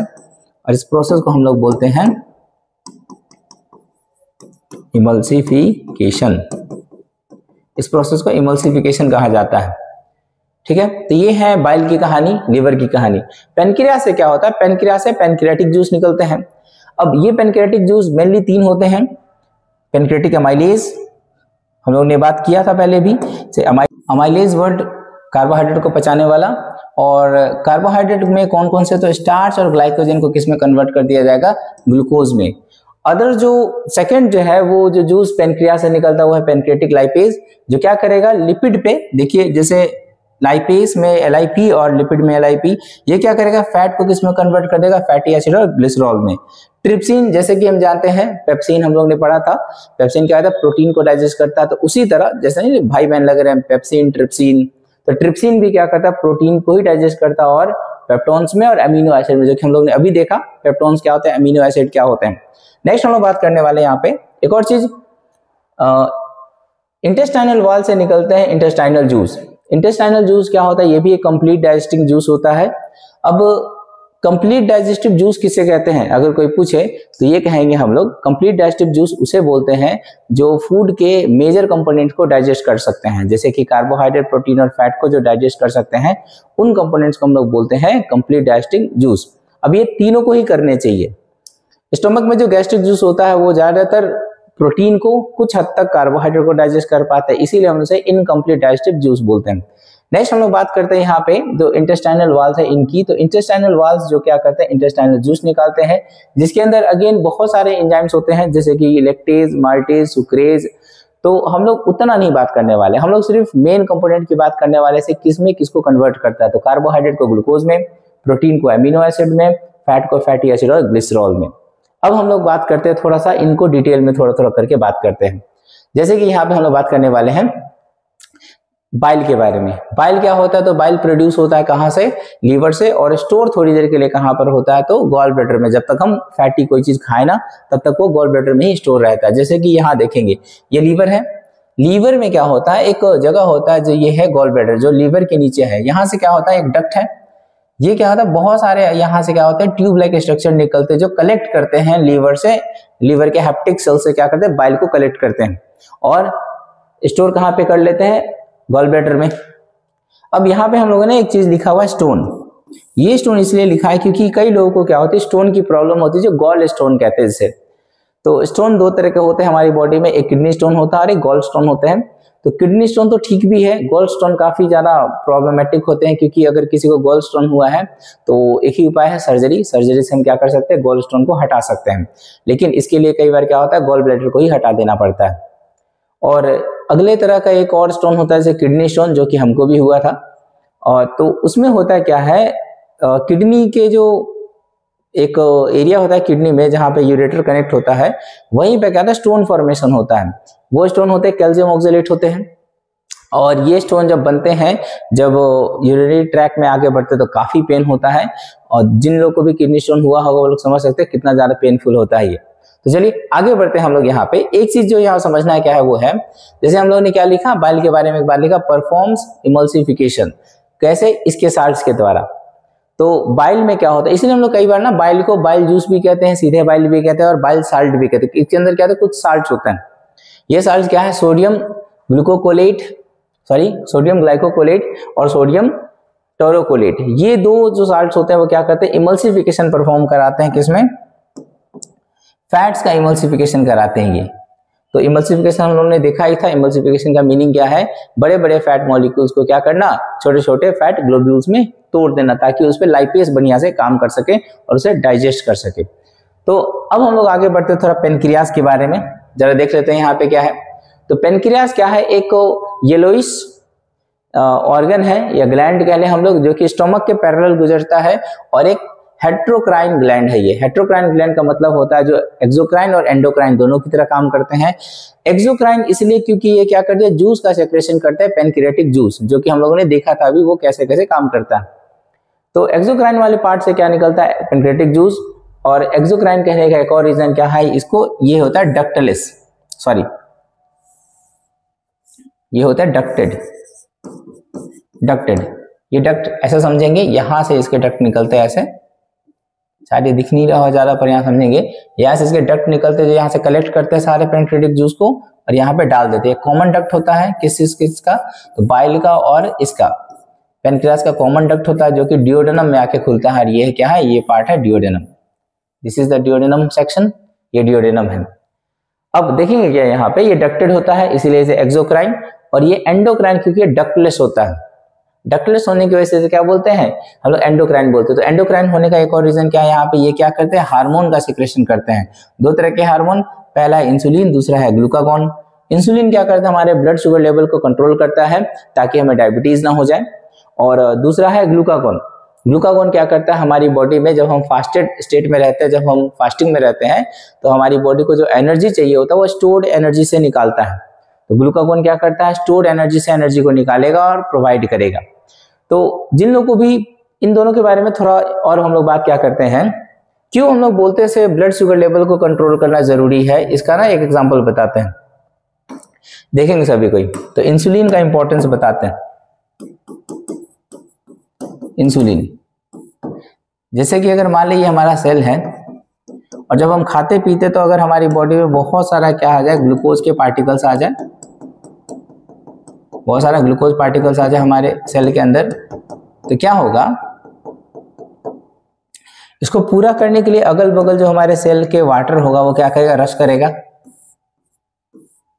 हर जगह से क्या होगा, पानी आने की कोशिश करेगा ताकि इसके कंसंट्रेशन को पहले की तरह बनाया जा सके। लेकिन पानी के आने की वजह से क्या होगा, हमारे जो सेल का साइज होगा क्या होगा, वो इंक्रीज करेगा। हमारे सेल का साइज क्या करेगा, इंक्रीज करेगा। और इस चक्कर में जब वो इंक्रीज करेगा तो सेल वाल तो है नहीं, सेल मेम्ब्रेन कितना ही एक्सपांड हो पाएगा, तो क्या कर जाता है, यहाँ से हो जाता है ब्रेक। तो ब्रेक हो गया। अगर ब्रेक हुआ तो जितना भी सेल का हमारे कंटेंट है अंदर का, वो सब क्या हो जाएंगे, बाहर हो जाएंगे। सेल का कंटेंट यहाँ से क्या हो जाएगा, ये सब बाहर चले जाएंगे, और बाहर चला जाएगा तो हमारा सेल क्या होगा, मर जाएगा। इसीलिए जरूरी है से शुगर लेवल को कंट्रोल किया जाए, और इसके लिए कौन रेस्पॉन्सिबल है, इंसुलिन हार्मोन। अब हम लोग एक और चीज करते क्या है, यहाँ पे इंसुलिन के बाद एक और अच्छी बात कर लेते हैं हम लोग इसकी, इस हार्मोन की, ग्लूकागॉन। ग्लूकागॉन, ग्लूकागॉन एग्जैक्टली करता क्या है, तो जो भी हमारे स्टोर्ड एनर्जी है वहां से क्या करता है, स्टोर्ड फूड जो है वहां से एनर्जी को प्रोवाइड करने का काम करता है बॉडी को। तो क्या करता है, यहाँ हम लिख सकते हैं, it provides food, stored food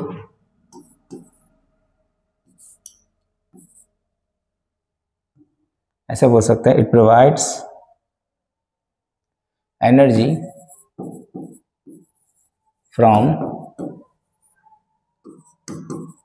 stored food.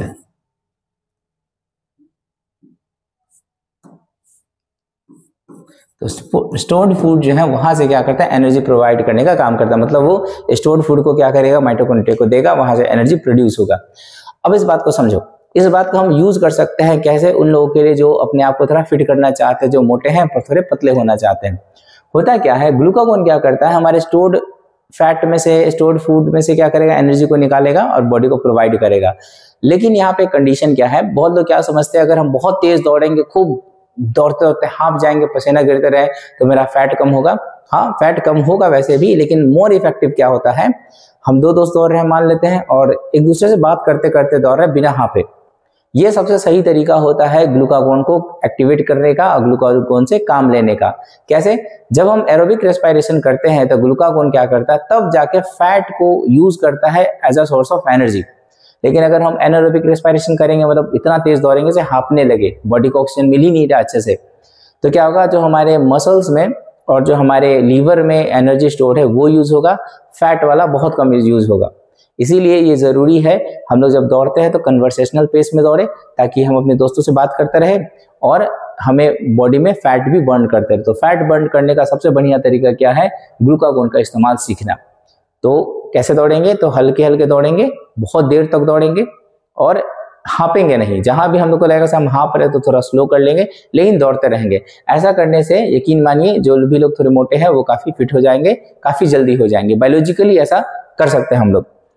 अब हम लोग आगे बढ़ते हैं और हम लोग बात करते हैं इंटेस्टाइनल वाल्स के बारे में। इंटेस्टाइन के जो वाल्स होते हैं अंदर से, वो क्या करते हैं, विलाई से ढके होते हैं। कुछ यहाँ पे रिप्रेजेंटेशन है, ये हमारा इंटेस्टाइन और ये है इंटेस्टाइन का अंदर का सेक्शन। और यहाँ देखेंगे क्या, न्यूमरस फिंगर लाइक प्रोजेक्शंस है यहाँ पे, जिसको हम लोग क्या बोलते हैं, विलाई बोलते हैं। इसका सिंगुलर होता है विलस। अब ये क्या करते हैं, ये हमारे सरफेस एरिया को ग्रेटली इंक्रीज कर देते हैं। तो ये greatly increases the surface area for absorption. तो एब्जॉर्प्शन के लिए जो सरफेस एरिया उसे काफी बढ़ा देते हैं। और ये सिंगल सेल थिक होते हैं, मतलब इनकी जो थिकनेस है वो एक सेल के बराबर ही है, जिससे क्या होता है, आसानी से जो न्यूट्रिएंट्स होते हैं वो डिफ्यूज हो जाते हैं और हमारे अलग अलग हिस्सों को पहुंच जाते हैं और हम क्या करते हैं, एब्जॉर्प्शन वाला पार्ट कर लेते हैं। इसके बाद देखेंगे क्या, आगे हम लोग एक और चीज, यहाँ पे हम लोग थोड़ा लार्ज इंटेस्टाइन के बारे में बात करने वाले। लार्ज इंटेस्टाइन में काफी सारे इंपॉर्टेंट पार्ट्स हैं, पॉइंट्स हैं, तो देखेंगे कि हम लोग एक एक करके देखो। जैसे लार्ज इंटेस्टाइन जो होता है शॉर्ट होता है, तो किससे शॉर्ट होता है, तो स्मॉल इंटेस्टाइन की तुलना में शॉर्ट होता है, लेकिन वाइडर होता है, बड़ा साइज का होता है, डायमीटर बड़ा होता है, इसीलिए उसको हम लोग क्या बोलते हैं, लार्ज इंटेस्टाइन बोलते हैं। वैसे तो लंबाई में लार्ज इंटेस्टाइन काफी छोटा होता है, 1.5 मीटर का ही लमसम, लेकिन फिर भी क्योंकि वो चौड़ा होता है, मोटा होता है, इसीलिए हम लोग उसे क्या बोलते हैं, लार्ज बोलते हैं। अब यहाँ पे कोई डाइजेशन नहीं होता। यहाँ देखेंगे ध्यान से सभी, कुछ की पॉइंट हम लोग लेते चलते हैं। नो डाइजेशन, यहाँ पे कोई डाइजेशन नहीं होता, लेकिन यहाँ एक बड़ा इंपॉर्टेंट चीज होता है, एब्जॉर्प्शन ऑफ वाटर होता है। इसके बाद देखेंगे क्या, यहाँ पे इसके पास कोई विली नहीं होता, लेकिन ये क्या करता है, म्यूकस सिक्रेट करता है, जिससे क्या रहे, जो ट्रैक रहे वो ल्यूब्रिकेटेड रहे, ताकि जो भी यहाँ पे अनडाइजेस्टेड फूड पास हो रहे वो आसानी से पास होते रहे बिना किसी प्रॉब्लम के। उसके बाद इसमें क्या होता है, हम अगर देखेंगे तो it has series of constriction. तो हम जब लार्ज इंटेस्टाइन को ड्रॉ करते हैं हम लोग, तो हम लोग एक चीज ऐसे करते हैं, जैसे मान लेते हैं स्मॉल इंटेस्टाइन से आया कोई चीज, ये स्मॉल इंटेस्टाइन है, अभी हम लोग अपने से ड्रॉ कर लेते हैं एक फिगर। तो ये स्मॉल इंटेस्टाइन है, स्मॉल इंटेस्टाइन से यहाँ पे जैसे आएंगे ना, यहाँ पे कुछ ऐसे कॉन्स्ट्रिक्शन वाले एरियाज नजर आएंगे।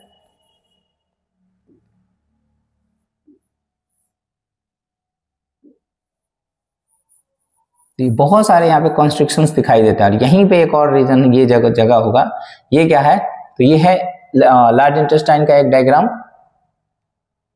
हम देखेंगे क्या, यहाँ पे देखेंगे हम लोग क्या, यहाँ ये है स्मॉल इंटेस्टाइन,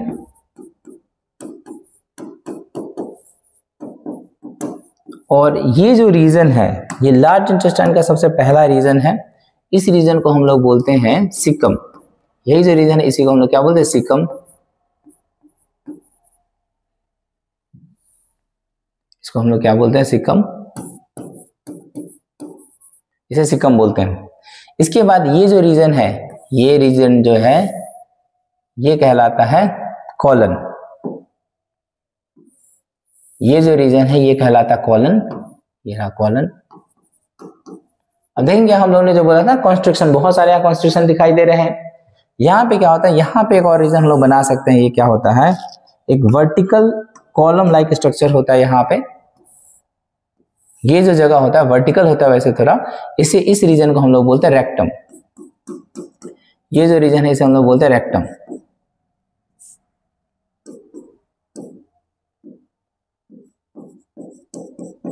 इसे रेक्टम बोलते हैं। जो कि हम लोग बात करेंगे क्या, रेक्टम जो होता है वो 15 से 20 सेंटीमीटर एक लॉन्ग वर्टिकल कॉलम होता है।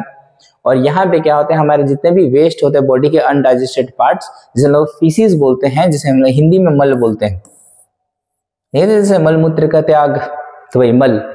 तो मल को हम लोग और भी बहुत सारे नाम से बोल सकते हैं अगर समझने के लिए, तो हम लोग इसे स्टूल बोल सकते हैं, हम लोग इसे पुप बोल सकते हैं, स्टूल भी बोलते हैं हम लोग इसे, STOOL स्टूल, और पुप भी बोलते हैं, पुप भी बोलते हैं। तो ये क्या है, ये इस अनडाइजेस्टेड मैटर को क्या करता है, थोड़ी देर के लिए स्टोर करता है, प्रेशर बिल्ड करता है और as a process of egestion body से बाहर निकाल देता है। इसके बाद क्या होता है, जैसे ही यहाँ पे ये आ गया रेक्टम में, तो ये रेक्टम से पास होता है एनल चैम्बर में, ये या एनल कैनाल इसे बोलते हैं। ये जो होता है करीबन 2 से 5 सेंटीमीटर लंबा होता है। और ये जो एनस पे, ये जो सबसे बॉडी के सबसे एलिमेंट्री कैनाल का लास्ट जो होल है, इसे हम लोग क्या बोलते हैं, एनस बोलते हैं। ये एक होल है, ये बस सिंपल। अब इस होल को मॉनिटर करने वाला, कंट्रोल करने वाला, उसे कॉन्स्ट्रिक्ट करने वाला या ओपन करने वाला एक मसल होता है, जिसे बोलते हैं एनल स्फिंक्टर। इसका टेक्सचर कैसे होता है, सेम जो हम लोग के लिप के मसल्स बने हुए हैं जिससे, वैसे ही मसल से बना हुआ है हमारा anal sphincter. Okay, okay everyone, अगर यहाँ तक सबको समझ में आ गया हो तो अब हम लोग क्या करने वाले, कुछ और इंटरेस्टिंग फैक्ट देखने वाले और इस टॉपिक को एंड करेंगे।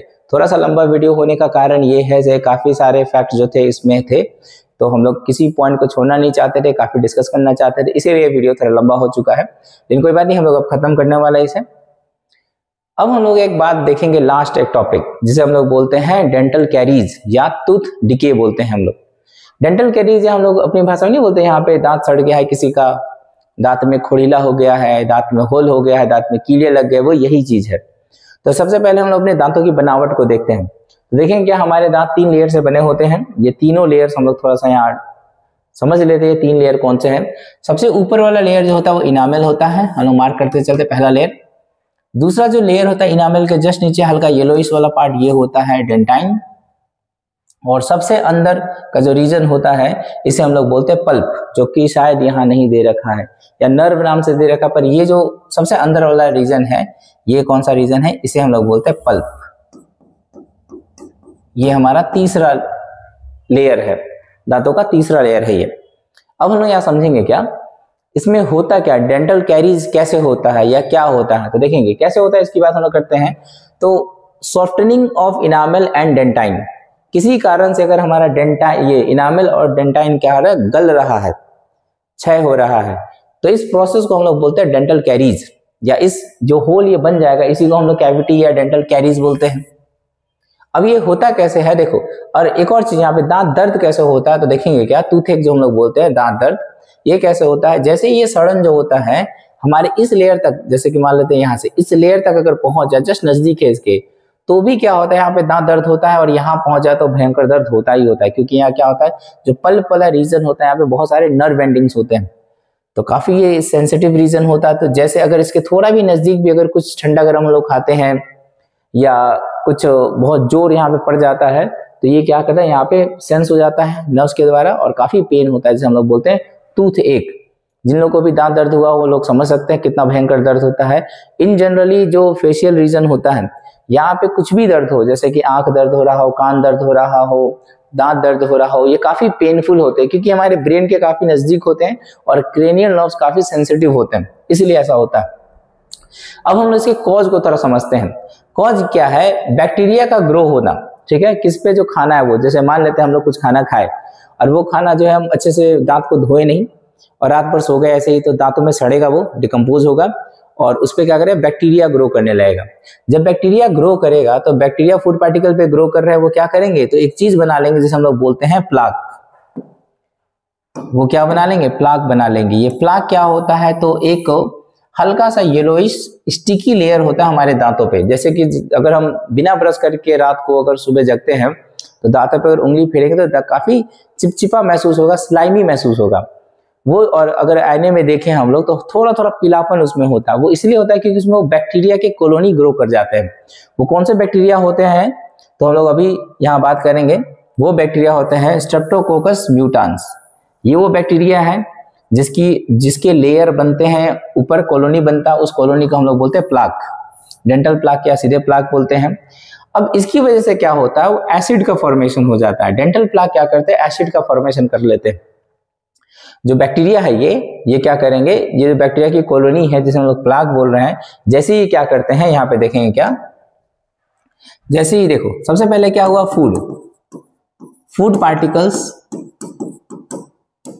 फूड पार्टिकल्स पर क्या हुआ, ये डिकम्पोज हुए, ये डिकम्पोज किया गया। किसके द्वारा डिकम्पोज किया गया, तो बैक्टीरिया के द्वारा।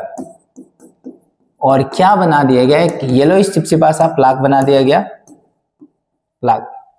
अब प्लाक क्या करता है, प्लाक और ये जो सुगरी कोई भी चीज हम खाते हैं, कोई भी शुगर वाला चीज खाते हैं, तो किसका फॉर्मेशन होता है, एसिड का फॉर्मेशन होता है। अब ये कौन सा एसिड होता है, तो ये भी याद रखेंगे, ये एसिड जो होता है वो लैक्टिक एसिड होता है। लैक्टिक एसिड का फॉर्मेशन होता है। अब ये लैक्टिक एसिड, क्योंकि एसिड है, कोरोसिव है, तो धीरे धीरे इनामेल को गलाएगा, फिर डेंटाइन को गलाएगा, और डेंटाइन जैसे ही पल्प के नजदीक पहुंचेगा गलते गलते, तो हमें सेंसिटिविटी फील होने लगेगी, हमें काफी दर्द महसूस होने लगेगा। तब हम लोग क्या करेंगे, डेंटिस्ट के पास जाते हैं, क्योंकि मेन रीजन ये है इनामल और डेंटाइन जो होते हैं उसमें नर्व एंडिंग नहीं होते, तो पता भी नहीं चलता वो कब खराब हो रहे हैं। तो रेगुलरली हमें अपने दांतों को देखना चाहिए खुद से भी, और अगर ऐसा लगता है कहीं पे होल हो रहे हैं दांतों में, कुछ सड़न टाइप हो रही है, तो हमें अपने डेंटिस्ट से जरूर मिलना चाहिए। सबसे बेस्ट तो तरीका है उसे अवॉइड करना। जैसे नहीं हम लोग बोलते हैं prevention is better than cure, तो प्रिवेंशन के सिंपल तरीके क्या है। पहला तरीका ये होता है डेंटल कैविटीज को रोकने का, से 2 टाइम ब्रश करें, एक बार सुबह और एक बार सोने से पहले। दूसरा होता है बहुत ज्यादा शुगरी और बहुत ज्यादा स्टिकी चीजें जैसे कि 5 स्टार ये सब जो होते हैं, डेयरी मिल्क ये सब जो होते हैं, थोड़े कम खाए, क्योंकि दांतों में चिपक जाता है और पता नहीं चलता वो कहाँ पर है। तो शुगरी चीजों से जल्दी ही रिएक्ट करके क्या बन जाता है, एसिड बन जाता है, दांत खराब होने के ज्यादा चांसेस होते हैं जो लोग मीठा खाते हैं। जनरली जिनके भी दांत खराब है उसके पीछे सिंपल रीजन है मीठा।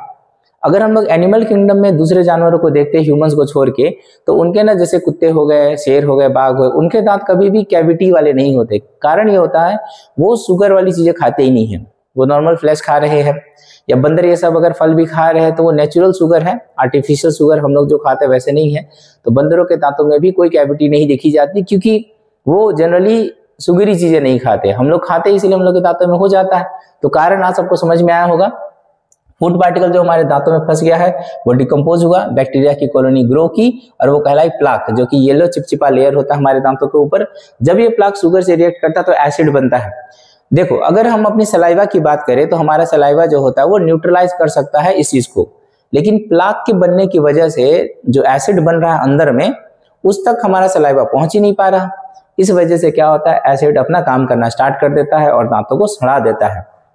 तो यहाँ पे सबको समझ में आ गया होगा आई थिंक ये सारा चीज। इसको हम लोग ये क्या किए, पिक्चर के तौर पे हम लोग पूरा ही सीक्वेंस को देखें हम लोग यहाँ पे। जैसे कि देखेंगे सभी कोई, होता क्या है, एक हेल्दी दांत है, किसी कारण से यहाँ पे क्या हुआ, एसिड बनना स्टार्ट कर दिया, जो हम लोग अभी कारण बात किए है। ये धीरे धीरे क्या किया, इनामल को गायब कर दिया। ये धीरे धीरे इनामल भाई चल बसा। उसके बाद ये सड़न बढ़ते बढ़ते डेंटाइन को भी ले डूबा। उसके बाद जैसे ही ये क्या करेगा, हमारे पल्प रीजन तक पहुंचेगा, तब तक देर बहुत ज्यादा हो चुकी है। यहाँ से क्या होगा, और भी सारे बैक्टीरिया सब एंटर करेंगे, यहाँ से इन्फेक्शन होगा। और तो यहाँ पे क्या होता है, तो यहाँ पे बन जाएंगे, यहाँ पस बन जाते हैं। पस का मतलब वही एब्सिस, जो यहाँ पे क्या हो जाएंगे, पस बन जाएंगे। तो इस केस में भी हम लोग डॉक्टर को दिखाना चाहिए। यहाँ पे हो क्या जाता है, जो हमारे अगर किसी दांत के नीचे या ऊपर ऐसे हो रहा है, तो वहाँ पे ना ये मसूड़े सब फूल जाते हैं और काफी पेन होता है और काफी सड़न हो जाती है यहाँ पे। और ये काफी सारा बीमारी का घर हो सकता है, क्योंकि यहाँ पे ओपन हो चुके थे, यहाँ पे इन्फेक्शन के चांसेस बहुत ज्यादा रहेंगे और भी बैक्टीरिया सब आएंगे। थैंक यू एवरीवन, इस वीडियो को एंड तक देखने के लिए, इतनी लंबी वीडियो को इतनी देर तक पेशेंस के साथ देखने के लिए। होपफुली आपको सारे कॉन्सेप्ट समझ में आए हो, आपको काफी इंटरेस्टिंग फैक्ट्स मिले हो। तो उम्मीद करते हैं सबको अच्छा लगा हो ये वीडियो, और कोई सुझाव इस वीडियो को और ज्यादा अगली वीडियोस को हम लोग सुधार कर सके, ऑडियो वीडियो क्वालिटी, कंटेंट कैसे रहना चाहिए, जिनको भी जो सुझाव लगता है हम लोग इस चैनल को कैसे ग्रो कर सकते हैं, कंटेंट को कैसे रीच कर सकते हैं, तो सभी को अपने सजेशंस कमेंट सेक्शन में जरूर डालें। सभी के कमेंट्स को एक एक करके जरूर पढ़ेंगे और सभी कमेंट्स पे अमल करने की कोशिश भी करेंगे। Thank you everyone, have a nice day everyone. जय हिंद, जय भारत।